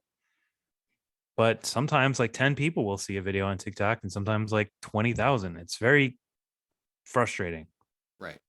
And then also when a video has that many views, it's a whole other thing that I get overwhelmed with because it's like I said I like to respond and say thank you. Imagine getting that many comments on a video. It sends me into overload and I just like don't look at my phone for 2 days. I remember you talking about that with Mike Park. Yeah. And sometimes TikTok can get a little toxic. I don't my stuff is not super toxic. Like I've only had a few people be real crummy in my like comments. Okay, Mo- that's mo- good. Mostly it's like people say things that actually like make me laugh. Like maybe call me old, or like one time someone said I sound like wow, I'm blanking out her name. The one from Bob's Tina from Bob's Burgers. And then another time someone said I look like Booger from Adventure of the Nerds. And then um there was another one. I You don't reply know. with, "You're trying to insult me, but it's not working." Yeah. And so then I'll like, you can take the comment and make that into a video. And so then I'll like do that and like put up photos and, me versus, oh, someone said I looked like the guitar player from No Doubt, which isn't really an insult. He's just older than me. Yeah. Um, and so then I'll like try to be like that person or whatever. And like, Hmm. I did quotes from Tina and be like, do I sound like that? I guess I do. And it was really, I don't know, made me laugh. So that's not really like toxic, but you definitely see it in other people's stuff. Yeah. Yeah. Yeah. Let's see. Jedi says that Jedi's heard that you and him are somewhat like-minded. What do you? How can you elaborate a little bit on that, Jedi Master? Jedi Master is actually a wonderful, wonderful jazz pianist. Oh yeah, you've talked about that before. And I'm sorry. He does much, much more than jazz.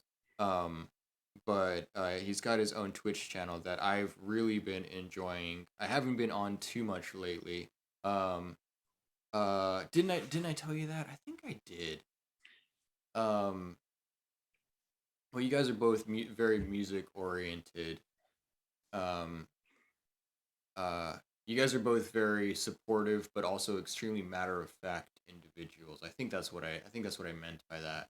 Um, Am I so matter of fact? I think so. I don't even I know what don't that means, to be honest with you. just like no BS, you know, Oh like well, there was a time where I was told that I did that too much, but after my mom died, I've tried to be more like um not direct, but more like purposeful with the things I'm saying. right, So I'm more purposeful with like telling someone they're awesome, right. like you do a great job with this. Your lessons are great. You're very informative. Like instead of saying, "Oh yeah, you do a pretty good job," I'm telling you exactly what I like. Okay, And then the same is true on the other way, where like if someone asks me for feedback and I don't like it, I'm going to tell them what I don't like. yeah. Instead of just saying like it sucks, you Yeah, know. but I've been told that since I kind of have been doing that, and I guess those of you watching and you would also be able to vouch for this, it proves that I really like something when I say how much I like it. Like I'm not Yes, pretending, like I actually really like the thing. yes, absolutely, So absolutely. And that's something that I try to do as well, myself. I feel like um, it's I don't know, maybe it makes me sound a little bit like a kid, but I do very much kind of get this feeling of just like, no, this is my stream. I'm gonna share the things that I like. Um, and so that's yeah, why I've been very vocal about things. I have Music Monday. I add 4 songs to my playlist every single Monday, and I talk about it. And I talk about why I like each song. I have my fake advertisements for things that I thoroughly enjoy. And honestly, that's kind of me being like, well, I do radio. I think it's hilarious when I have to do advertisements for these products that I will never ever use. yeah. Um, Well, that's so actually why I started doing that on mine too, because it was like I need space. I have the space. I can't play these ads that I need to start playing. right. I have to record voiceovers. Like today, part of what I did for like work was I recorded voiceover for a bank, like their phone system. Hmm. And it's kind of weird that like that's my voice, but um I did that today, but it's very surreal to like record things like that, and like I'm never going to use that bank. And Yeah. so it's like, well, I could take that energy and do something that's equally weird, but it makes me laugh, and so that's where that stupid thing came from. Let me ask you. You edit your own podcast, obviously. Yeah, I do. Though I Okay. almost hired someone recently to do it because I have so much other stuff I'm doing. Oh, okay. Let me ask you this, because this is something that I've been working radio for. Dang, is this year three for me?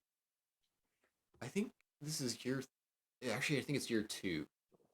But I got hired in October. I'm slowly realizing that this is around my higher anniversary for the radio.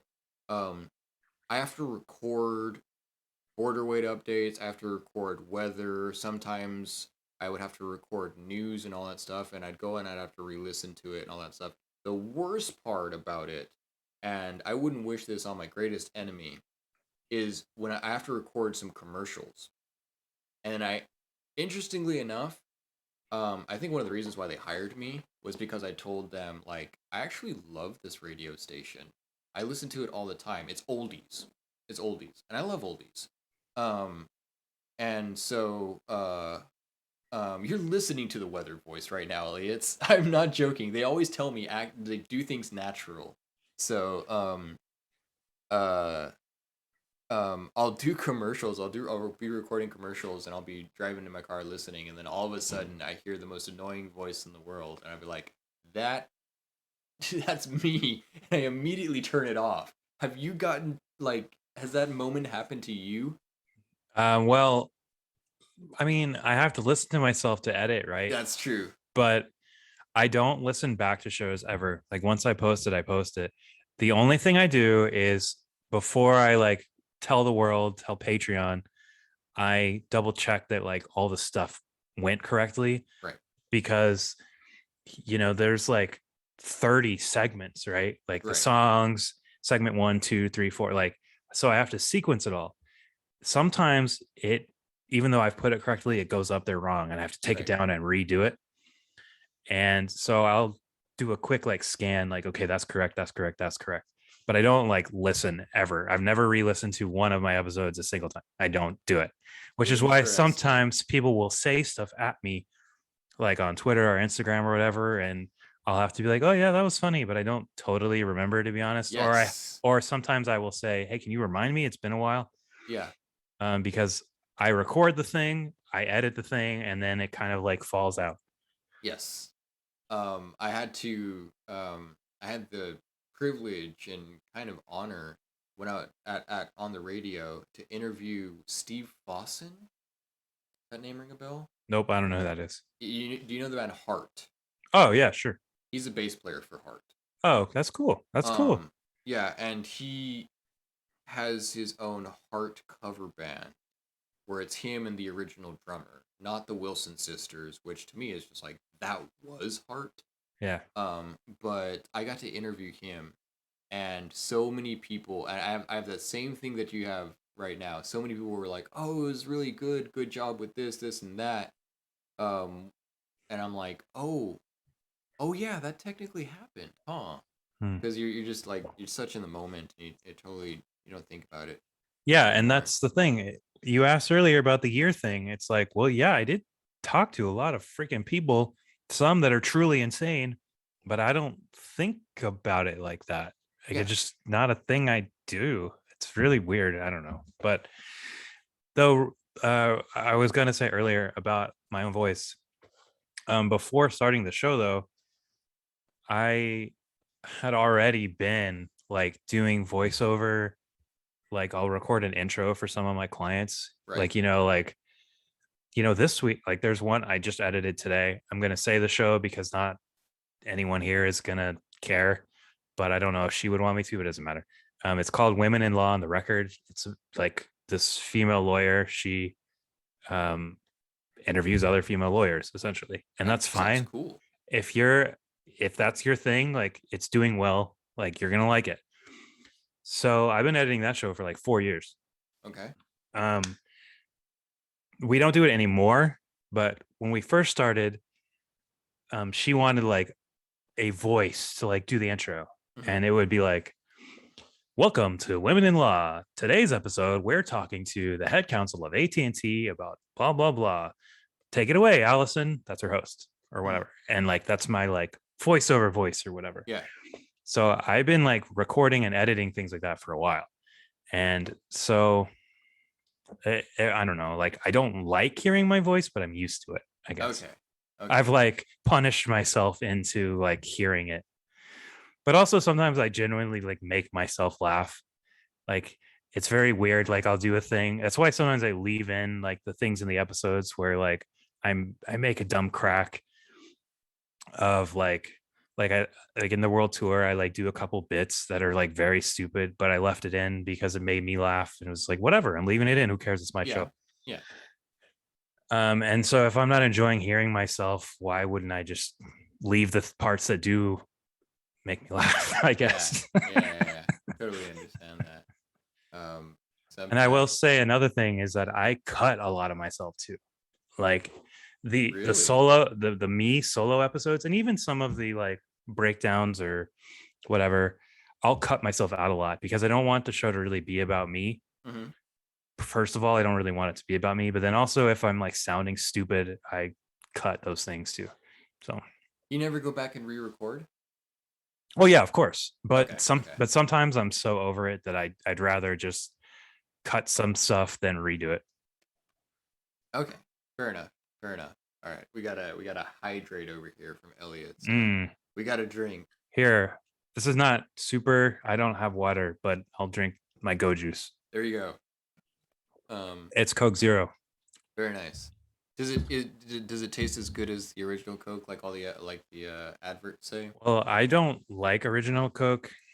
It's like too thick. I don't really. It's really the only like soda that I like, Okay.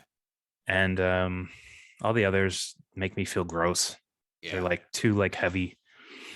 And this one, I don't know. It's not, I guess, but other diet sodas taste gross. I don't know why this one is fine for me. I don't know. It's just it's fine. There you But go. I was a little tired. I knew I needed a little more energy for this, so I grabbed one before I hopped on. Okay. All right. So there's your your hydrate, Elliot's. Um. Thank you guys all. Does anybody else have any questions before we go on to? Oh yes, sorry Sawyer. Judah is asking vicariously through Sawyer about Ska Punk International esports. When is it happening? Oh yeah, okay. Well, Judah and I will have to come up with a launch plan for that Right. because I'm certainly not going to do that on my own. Right. I'm going to need more of an expert because realistically, I do like esports and I used to watch it quite a bit, but Mm-hmm. now I have all these things that I'm doing, so I don't get to sit on Twitch very often and watch things unless I'm Mm-hmm. just like purposefully watching you or Megawave or something. Um, or Retro Kev, I like his channel too. Right. Um, but I used to watch a lot of the things, the Rocket League stuff or whatever. So honestly, like I truly would do it. Yeah. Like Yeah. Yeah. Yeah. I truly would like sponsor things like that for sure. But I don't know. It was a hilarious thing when Judah did that um in the bio on the YouTube channel. But Yeah. I don't know. Maybe I'll talk to Judah about it. Yeah, yeah, yeah. We need to get more support, more hype for it, and then I don't know. You seem to have the Midas touch over there, Chris. Like everything you touch kind of turns to gold. Yeah, I mean, like to be honest with you, it wouldn't be too much of like a leap to like Songs for Mom 2 in June. I'm thinking about doing a little bit of a live thing where like some of the bands do a thing and Right? raise a little bit of money like on that weekend besides just grabbing the comp. Yeah. It wouldn't be that much of reach to also have like a GDQ type thing where there's also like some kind of like tournament or something happening between bands or something, like I don't know, like I think that'd be cool. so yeah, it's possible. Who knows? in the quiet words of JP from Angels in the Outfield, it could happen. Yes.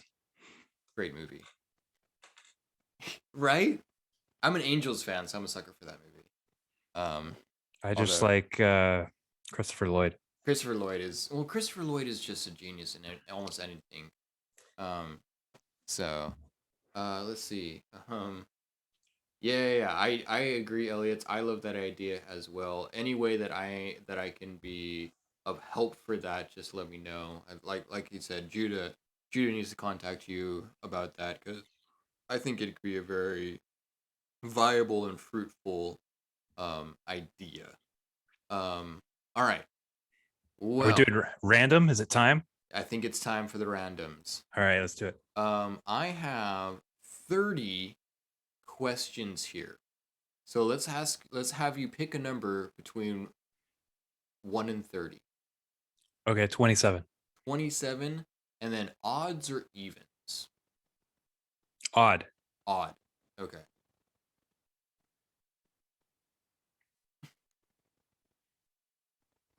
Why is this a question? I'm looking at it right now and feel like, why did I ask this? And I know exactly why I asked this.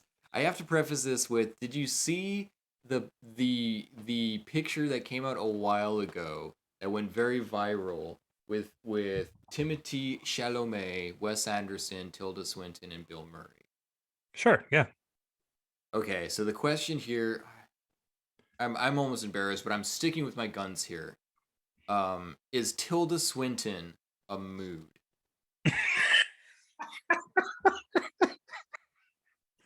This is an incredible question. Of course, Tilda Swinton is a mood, especially in that photo.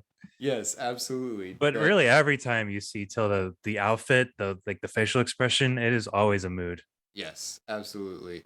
Um, she's been in so many great movies. You know what movie though that I always thought was really funny that she was in was you ever see Burn After Reading? Oh yeah, it's great. Oh yeah, that one always gets me. I've yeah, that movie is such a trip. Okay, and yeah, she's such a great actress. And her ability to be so many people but always the same person. I don't know. I don't know if that's the definition of typecasting or not. Um, but okay, sweet. We got that one out of the way. Um, Here's a question. I asked this question to almost every person that I interviewed, and nobody was able to answer it. And I think it's an age thing, and it makes me a little bit sad that me, as a 30-year-old, fully knows this question, knows every band that I'm about to mention, but not everybody else. But I think you would know all of these bands. Okay, go. Oh, no, that's number 24. Never mind. I'm It going doesn't backward. matter. Just do it. Okay, fine. I'll ask you. The Beatles, the Turtles, the Monkeys, the Birds, and the Eagles. Who wins in a fist fight? Oh, um, I think I'm gonna go with the Monkeys because they've got that like slapstick vibe. Yes.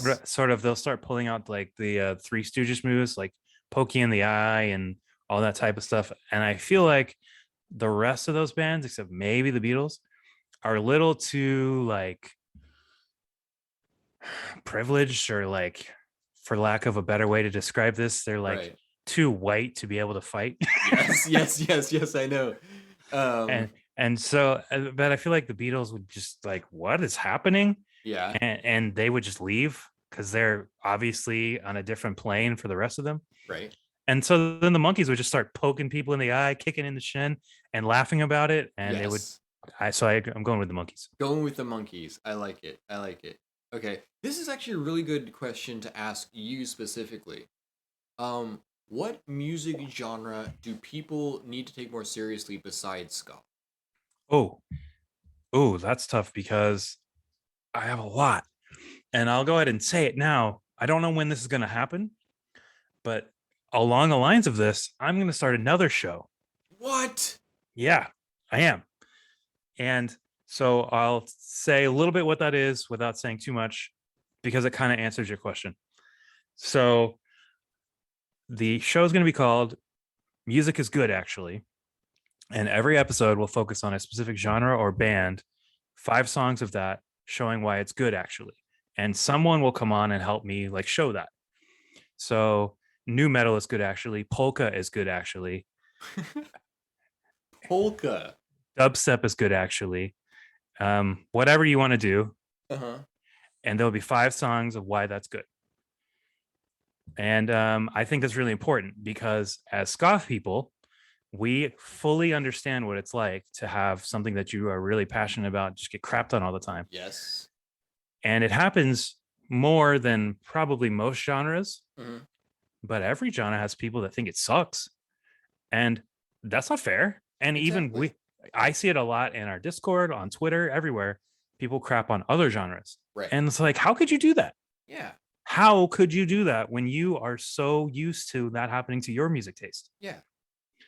So Actually, from I'm a sorry to interrupt. From a psychological standpoint, it actually makes a lot of sense because it's the whole phrase that hurt people. It's well, yeah, people dump on my music. I guess I have to dump on other people's music. yeah. Okay, but sorry, continue. No, and yeah, I know why it happens, but it's Okay. also like, why does it Yeah. No, I happen? get that. Rhetorically, why? Yeah. Yeah. So I don't think it's not going to happen this month because obviously I have a lot going on with Right. regular work and the anniversary. But Right. probably November it'll happen because I've already started talking to the first like set of people that are going to do it. Mm-hmm.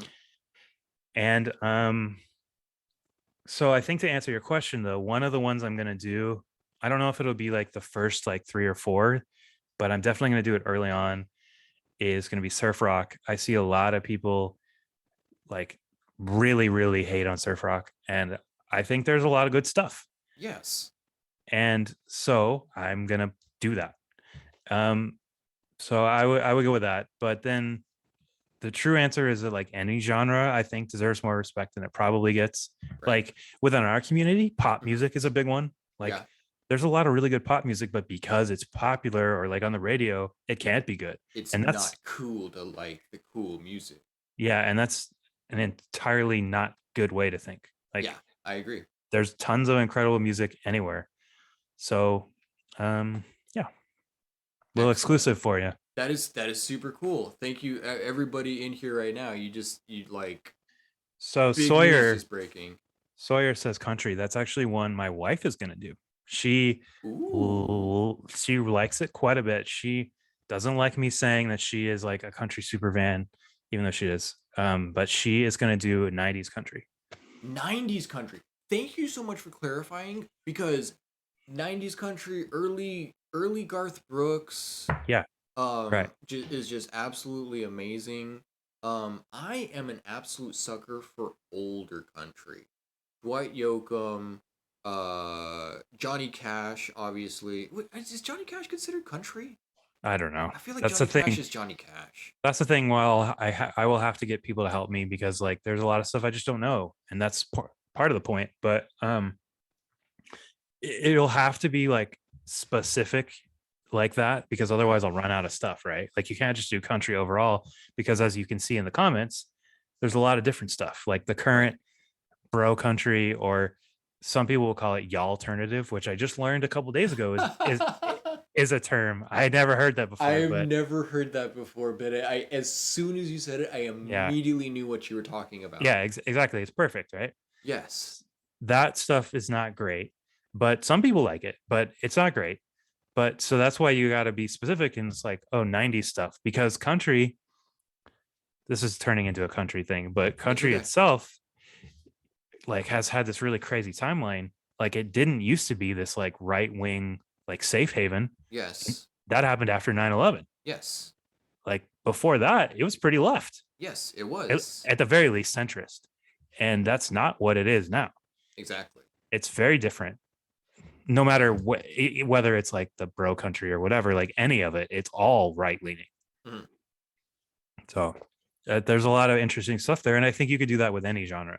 Yeah, absolutely. Oh man. If you ever run out of ideas, I will write an entire one telling everybody why Joni Mitchell is the greatest ever. So you can definitely do Joni Mitchell if you want to. That's Oh fine with my me. god, I'm a Joni Mitchell nerd. Oh man, I've already told my students that if one day I find out she passed away, I'm not going to go to school that day. I am that much of a super fan of hers. Um, and she's written so much that other people made very popular. Hmm. She's had a lot of those songs. And interested the fun my one Joni Mitchell fact that I absolutely love was she did the last record that Charles Mingus ever recorded. Yeah, It it's was with her. Um, so yeah. Oh, that'd be so awesome if I could do that. Oh, I'm already thinking about it right now. Um, yeah. So let me know as soon as you yeah. start Let scrape me. as soon as you start scraping the barrel, I'll come Yeah, so around. this is why it's happening is because I've mentioned it to a few people and they do the same thing where they come up with a thing pretty much instantly Uh, and then they just start like, oh, and you can see the look in their eye that and like it's literally just happened to me right now. yeah, and so then it's like, okay, well that's a good idea. So I need to find the time to do that. Um and so I will. Excellent, excellent. I'm really looking forward to it. Let me see.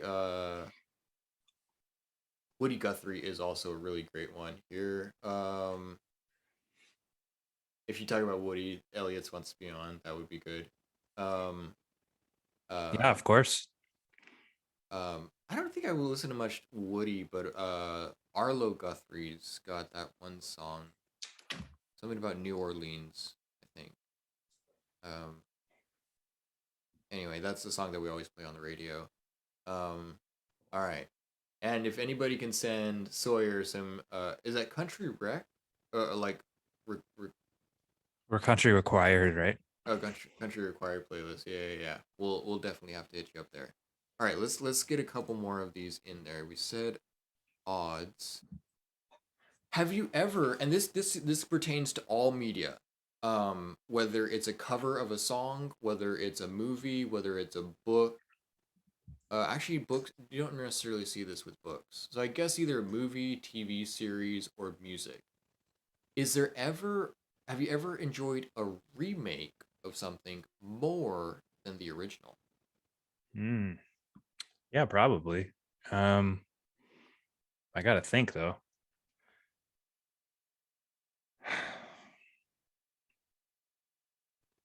Let me ask you this: have you seen the John Cusack film High Fidelity? Yeah. Okay, I feel like that is such that'd be a movie that's right up your alley because it's all about music and it's all Yeah, about yeah.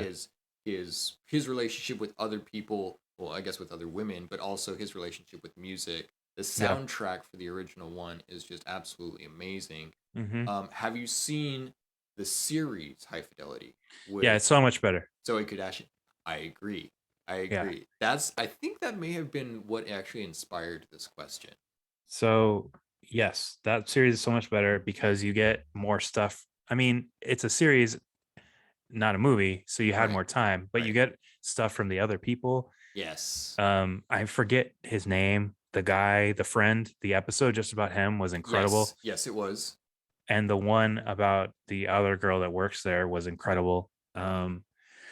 And her story of like trying to like she puts the flyer up Yeah, yeah, finally yeah. and like starts playing with the band and stuff like it's really good. It's really really good. Um, yeah, I liked that series a lot, and it bummed me out that they're not making more. I agree. I entirely agree. Can you think of anything that might something a remake that you enjoy more of the original, So more I than the can original? I can figure something out pretty quick because I have this playlist that I've been doing with a friend of mine since like 2013.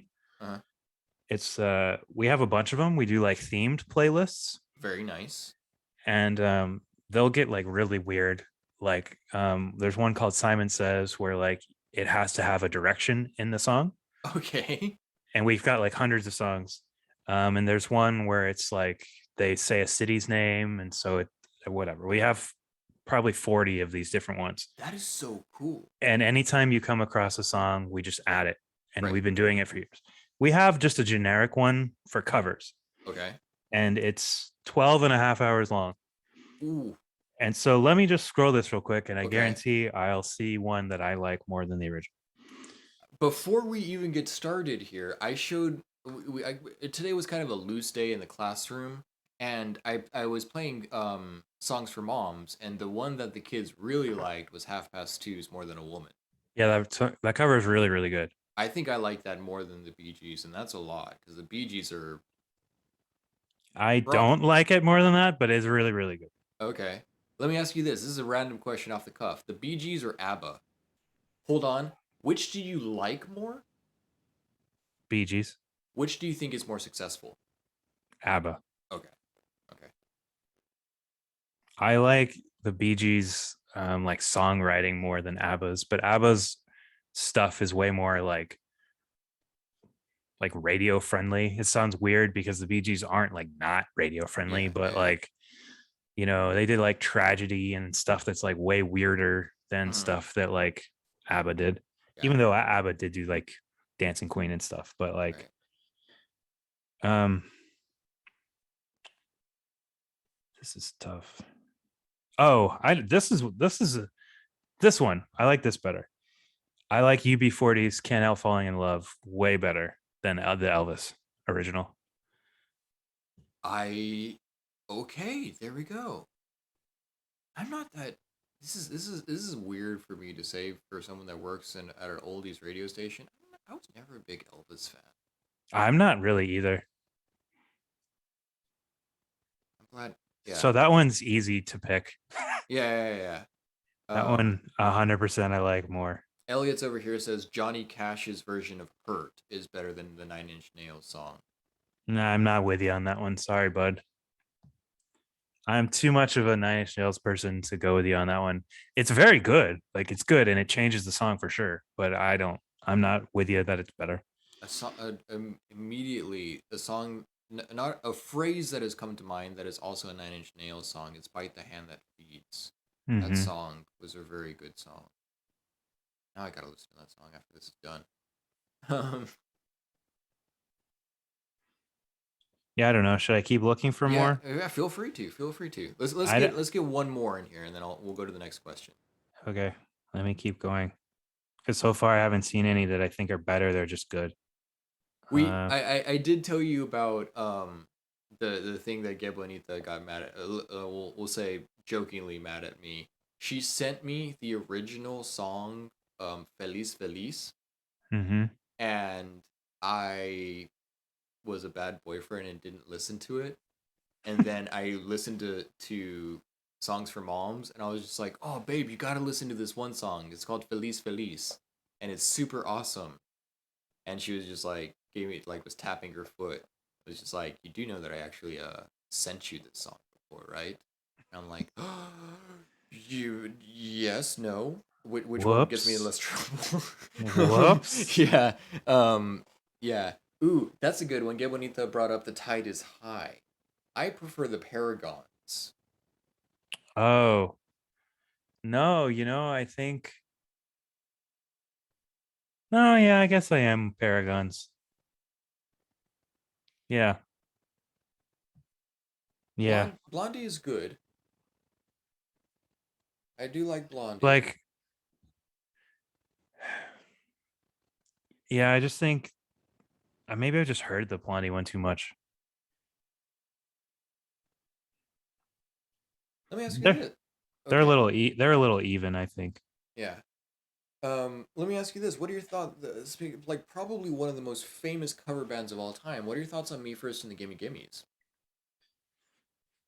I like some of their covers a lot, but it's not like they do stuff that's like mind blowing. It's just like they picked a song and they play it punk rock, but Yeah.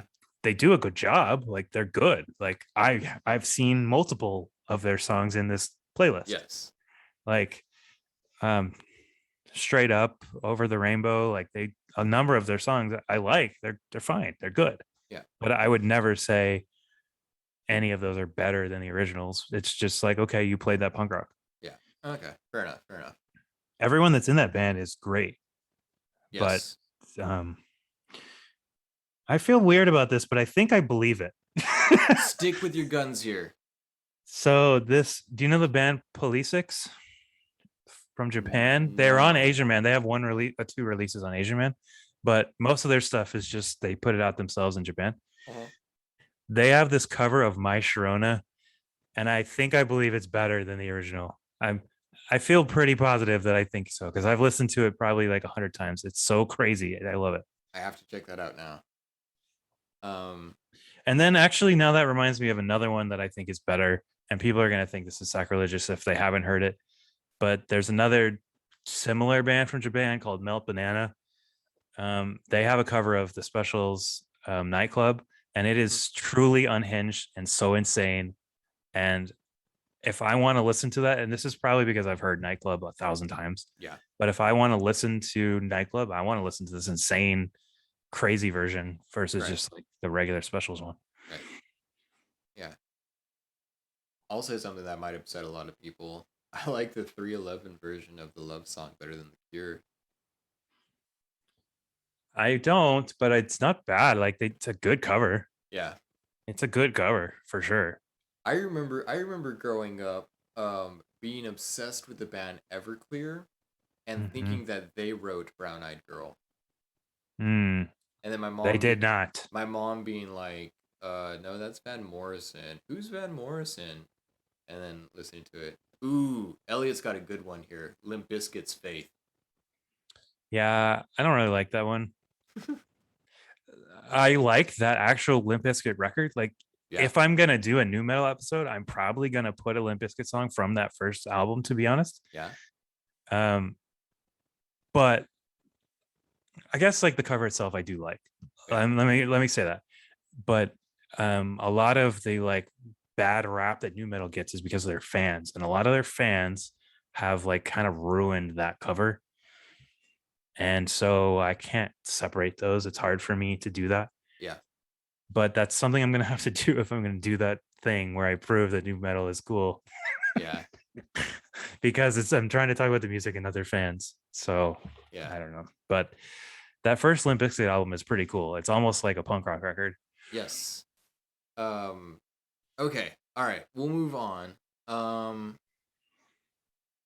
we'll do two more. Okay. Do you have a favorite word? Hmm. I don't know. I'll There's take words I'll I, I'll I take a few if you can't think of any. well, I mean, there's stuff I say a lot. I don't know if that counts. Like I say awesome all the time. Yes. I say cool all the time. I said I edit myself out. I edit like 5 cools an episode out because I say it so many times. I'm a firm believer that the words that we say the most are the ones that describe us. And Hmm. I'm not even just saying that because you are like forever known as Cool Chris. I am a firm believer in that, and I, man, you know what? Maybe I believe in that. Maybe that's just something that I tell kids that constantly say that's dumb. Well, whatever. It sounded good, and I'll take it. Yeah, yeah. Okay. Um, is there like a weird word that you can think of that you just like saying? Um, I mean, it's not weird, but I like the word moho viscous discontinuity. I Oh my never, god. I'm never able to like say it because it never comes up, but I like it. Here it is. Yeah, There was your chance. yeah, I like that word a lot. Yeah. One of my favorite words to say is loquacious. Yeah, it's a good one. It it, It's it, it, it just comes out so beautifully. yeah, it's very good. It also sounds just like onomatopoeia, loquacious. Like Yeah, yeah. um okay, let's mix it up instead of going through the next one here. Um well, let me ask you this one. We'll do another one after this one because this one's kind of just a yes or no. Are memes art? Yeah, for sure. Yes. Some of them, of course, they aren't, but some of them are. Like some of the stuff that Chip makes, Are just it is gold. art. It's truly art. Yeah. It will be like this is hilarious, but also like, wow, like whoa. I I just had an hold on. I need to write this down. I need to write this down right now. I'm gonna make a meme for Chip. Um, you know it's so funny that meme that I made for Ike. It happened. The idea happened right here when I was on stream. Uh, Cameron looking at I I have Meme. Okay. Okay. That's gonna y- happen. you see people say like memes are ruining stuff. Like specifically, like there is a faction of people that are like no memes in the ska community, like we're like cheapening stuff. And it's like, I get it. The mozzarella thing is frustrating, but like that's not how the internet works. Yeah. Like the reality is if you want someone to pay attention to like the K-Moy album, Hmm. I'm only going to get people to pay attention to anything I do if I post some stuff that makes them laugh. Right. So for every um meme trend that I follow, I'm going to post two other cool bands or releases or whatever, right? Yeah. That's how it works. And if you don't think that's how it works, you just are like pretending that you like I don't know what else to say. Like it's just how it works. Like you have to do it. I agree. I And some agree. people are better at doing that than others, like finding the balance and stuff, because there is certainly a balancing act. Yeah. So it's like, yeah, fine, don't post the mozzarella thing. Yeah, you can get creative like people like Chip do. Yeah. Or like some of the things I think are good. Or sometimes you tweet things at 2 a.m. and it's wherever you are at Ska, and that just works. But Yeah. the reason it worked is because I had already done dumb stuff before, and so it wasn't like, what happened to this guy? Did his brain break?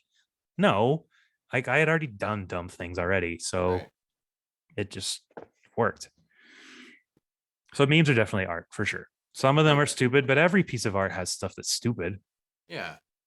Absolutely. I still don't get Jackson Pollock. Well, fine. There you go. Like for you, that's not necessarily art, but you Yeah. know, whatever. I can, yeah, like I can see how it's art. I just don't get it. Um okay, let's pick a number between 1 and 18. Between 1 and 18. I'm going straight down the middle, 9. 9. Oh, this one might be interesting. Scariest movie villain that isn't in a horror monster film. Ooh. Um, wow. That's tough. I know. Because the next one that is basically scariest movie villain that is in a horror monster film. Like that, I think that's a little bit easier. Um, Yeah. but that isn't, because there are a lot of like just like terrible um So, characters that have been created. Great characters because they are so evil. yeah, yeah, evil. Um, the first one I'm thinking of, and I'm having a hard time thinking of anyone else, so I'll just go with it. Is uh wow, I'm forgetting his name, but Jordan, whatever his name is from Wolf of Wall Street. Ah, The fact that it's not necessarily him himself. The things he does are terrible. right, The culture he creates is terrible. right. But the idea that like that's just a thing that exists and there are thousands of people that do that and that's like a big part of society and capitalism, Hmm. and that is terrifying to me. Yeah, Like that's how society works. Like I hate that. And I whenever I think about it, it makes my skin crawl. yeah, yeah, yeah. And that's one of those things. I swear I've seen this in meme form. The like, if you relate to these characters, you're not getting the point, kind of Yeah. thing. Like Right. Taxi Driver. Yeah. Like people that relate to Holden Caulfield. Sorry to go into my literature Yeah. phase right here. Like if you relate to Holden Caulfield, you're probably not getting the point that he is a disturbed little boy. Right. You know, um, uh, that is a good one. I didn't even think of that one. I'm really surprised. I Darth Vader. I don't think he's that terrifying. Really? Yeah. Are you a Darth Vader? You understand Darth Vader? No, it's not that. It's just that like until they started like doing the later stuff and sort of like adding into him, Uh-huh. he was kind of lame. Okay. And since I'm older, like those were the ones that I would watch a lot, and that was like my generation, like Mhm. the original trilogy. And so I never thought that he was like terrifying. It was just like, wow, that mask is kind of cool or whatever. But it was just like, okay, he's a guy. But then now we've seen um like at the end of Rogue One when he just like wastes all those people, or Right. things that like Anakin did or whatever, and it makes him a little more terrifying. But like, I still don't think he's that terrifying as a Okay. character. Okay. Fair enough. Fair enough. Gabonita does have a question over here. Do you have a favorite movie soundtrack? We'll end it on this one. Oh, that's tough. Yeah, I love soundtracks. I have so many soundtracks over here on vinyl. Like I love soundtracks. Wow, that's a tough one. That is a tough one to just narrow it down to one. We're talking about High Fidelity, and that one has just an amazing. Both the movie and the series has an amazing soundtrack. Yeah, that's Um, tough. I think the answers are probably like something one of the ones in the 90s, because they had like a lot of really really good ones. Like maybe Angus. I don't know if that's really my favorite now that I'm saying it out loud, but it has those unreleased Green Day and Weezer songs that are really good. Well, not unreleased, but like they were only on that soundtrack. Um, but I don't think I've I seen that movie. I don't remember the movie being all that good. Uh-huh. I remember just going to see it with my friends. Like we got one of our parents to drive us just because we got the soundtrack. Um, I don't remember the rest of the soundtrack now, to be honest. So maybe it isn't all that good, but that Green Day song and the Weezer song are pretty good.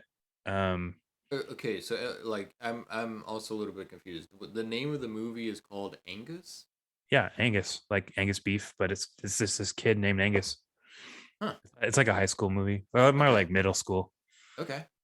and like he and his friends are like geeky kids that get picked on. Okay.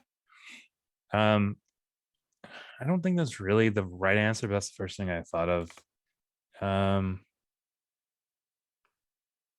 I know there's one that I love that I'm gonna think of later, and like, oh, I should have said that. yeah. Um, I don't know. That's tough. That's a super tough one because I like them a lot. Um,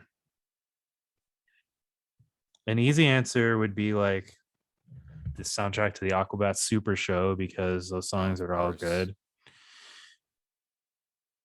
I'm scrolling through my likes because I have stuff from soundtracks, so I'm cheating. Do you like any musicals out of chance? Honestly, I'm not that big of a musical person. Okay. Um, my wife really does, so I've seen a lot of them with her, or we've like pre-COVID, we would go sometimes, or like we've watched some. Obviously we watched Hamilton and stuff on Disney Plus, and we went to see it once too. Um, Really? yeah, but yeah, not like original cast. We saw it, the touring cast in Cleveland, because her family is from there. That's Um, it. That's and awesome. we saw it in 2018. Oh, sorry, Um, everybody. You take it my was great. condolences. It was great, and obviously that soundtrack is great. But I'm Yeah, not gonna say it's my favorite. I don't know. You're asking me tough ones. I am. I You am. fully have achieved asking me many questions no one has asked me. This is good.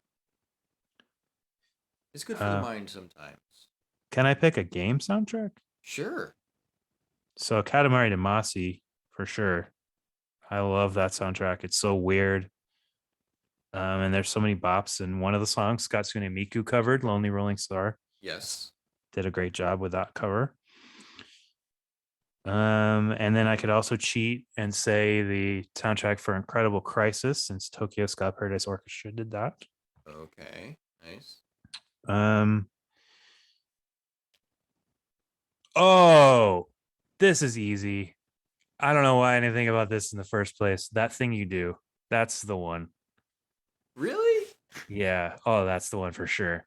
The the soundtrack itself, I don't remember beyond like the theme, but there's the soundtrack, there's a version of the soundtrack that has like the original stuff that was written to go, in the interstitials and stuff, and it's all just like surf, like it goes back to my life of surf and surf rock. Right. It's got like 15 tracks of that stuff Uh-huh. that they play like during the montages and things, Right. and then just the theme song, and the theme song is incredible. Like that thing you do is an incredible song, and so that's it. That's the pick right there. Okay. There it is. We have decided that thing you do. I got that song stuck in my head. It is a good song. It's probably my favorite movie. Really Yeah, the extended interesting. edition, the extended one, is my favorite. Okay. And you know what? I think you've said that. I think I've asked you this before. And I think you said that exact thing, the extended version. 'Cause that's what's coming to mind. Yeah, yeah. I mean, like Specifically the extended version. the theater one is good, but once you've seen the extended one, it's hard to watch the other. It's like 20 or so minutes longer, and it's got a little bit more of everybody's like story, and their rise to being famous is Hmm. like slower. Right. Not, it's still fast, but Right. it's like they skip some steps in the theatrical version, and Hmm. yeah, it's great. That is awesome. All right. Well, I think that just about wraps it up here. This has been so much fun. Like I said, I've been looking forward to this ever since you said you'd be willing to, and I was just really just hoping, trying to pick the right moment, and I think that this was a fun time to give you a little bit of time to reflect Yeah, it's on really on the fun. on the year that has been your podcast. Um, I I I know that I always look forward to whenever you release an episode because that means I'm gonna enjoy doing my chores the next day. Um, like our lawn has been pristine because of you. Um, It's so weird, but also cool. I and I asked that question in your Patreon Discord. Like, what does everybody do? And people are usually saying like long drives or when they're working. I'm a teacher. I can't listen to it while I work, and I live in a small town, so there aren't any long drives. Well, no, it's not weird that you listen to it while you do chores. It's weird that people listen to my show while they do things. Like it's weird that people listen to my show, I guess I should say. Like when you asked that question, I was just sitting there looking at all these responses like this is insane. Like this is nuts. Yeah. Because I can see the numbers of like people that listen to the show or watch my videos or buy stuff. I Hmm. see it and I ship the stuff out or whatever. But it's a whole different thing to watch someone like write it right there. Like this is how I listen to it all the time. Like Right. that's wild. That's so wild. I can't get over it. It's so crazy. Eh, I'll tell you the same thing that I told Ike. Like, quit putting out amazing stuff, and we'll stop listening to it. You know what I mean? Like, so in the quiet words of Robert Plant, nobody's fault but yours. You Mm, know. it is my fault. Yeah. So um and I feel like everybody is extremely grateful for all the things that you do. I know that I am. I can speak for myself. I feel like I could speak for everybody, obviously, in the Patreon too. So Well, I'm um, extremely grateful for everyone that pays attention to anything I do, especially those of you that pay attention to everything that I do. right. Um, I love all of you guys. Thank you so much. And let's do another year or more. Let's see. Yeah, yeah, yeah. Yeah, here's to this being the first of many years. Yeah. Yeah. Excellent. All right, Chris. Well, thank you so much. It's so funny that like I feel like I'm going to say goodbye here, but we're always in contact. On Discord and all that stuff. I'm very proud of myself for not mentioning fantasy football.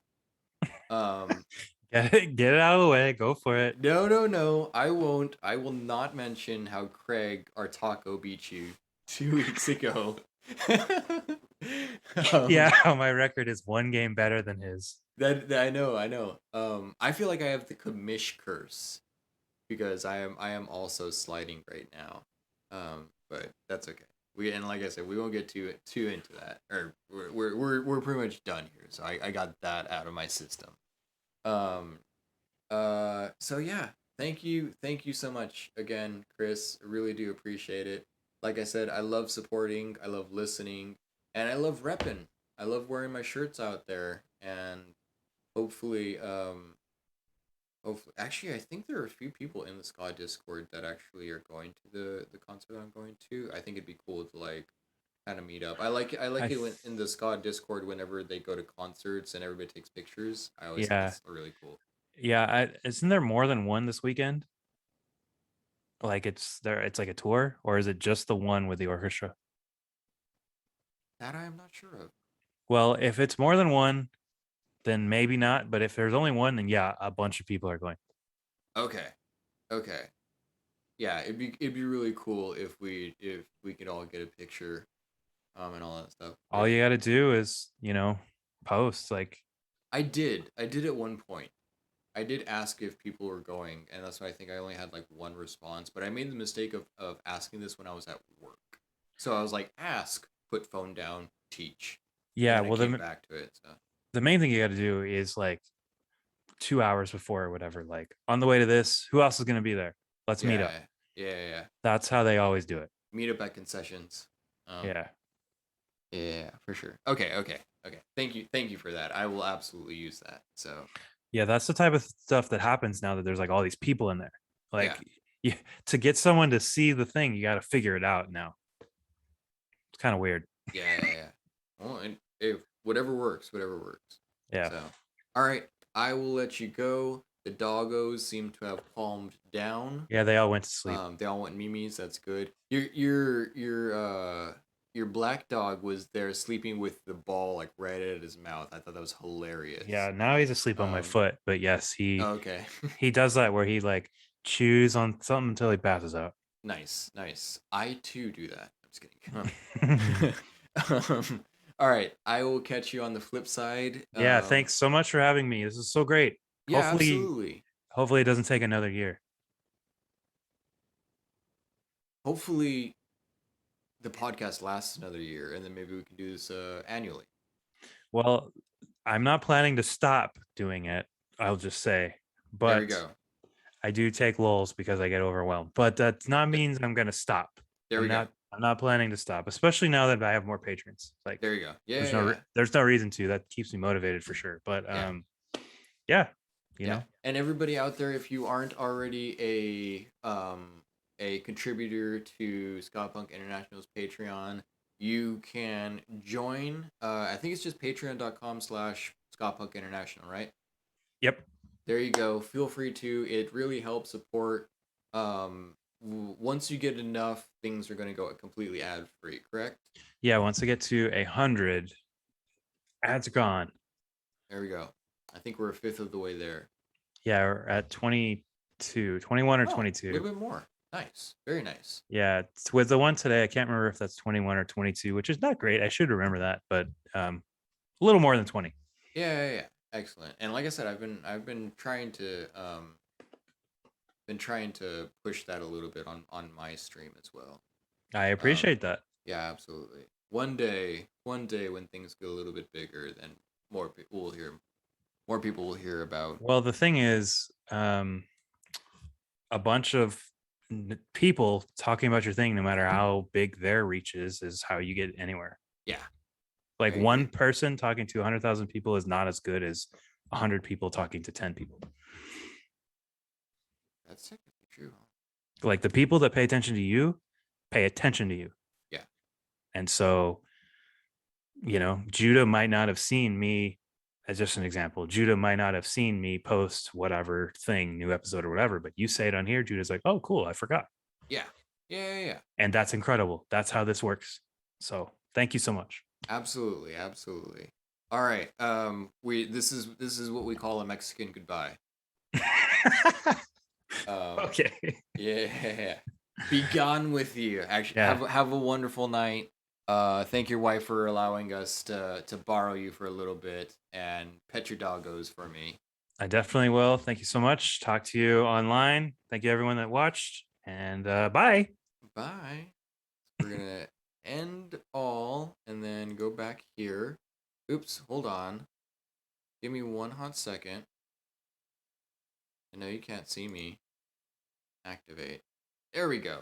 All right, we are here. Thank you guys all so much who stuck around. It really does mean a lot to me. Um that was so much fun. That's everything that I thought it would be and more. I'm realizing that I don't need this anymore, which is good because it hurts my ears after a while. So that was so good. That was so good. Sorry, my hair's all weird. Um, but yeah, like I said, after my first round of interviews that I did for my birthday week, pretty much like the day afterwards, I was talking to Chris and he said like, yeah, anytime that you want to do it, just let me know. I was looking forward. I was so looking forward to basically this exact day. So that was a lot of fun. Thank you guys all for being so participatory, for asking great questions, for just being in chat. I really do appreciate it. That's all from me. Um, I know this is only technically a 2.5 hour stream, but it's officially your birthday. What? Happy birthday, my good man. Elliot, you've been like super awesome. I want to shout you out specifically. You've been super awesome in the Ska Discord and in my stream whenever you're able to make it. So the happiest of birthdays, my friend. Um, and do something nice for yourself. Um, drink lots of water. I don't. I usually I would say go out have a drink, but I'm trying this whole thing of just like I don't drink, so maybe I shouldn't tell other people to drink. So do you know get your favorite food and have a good old time.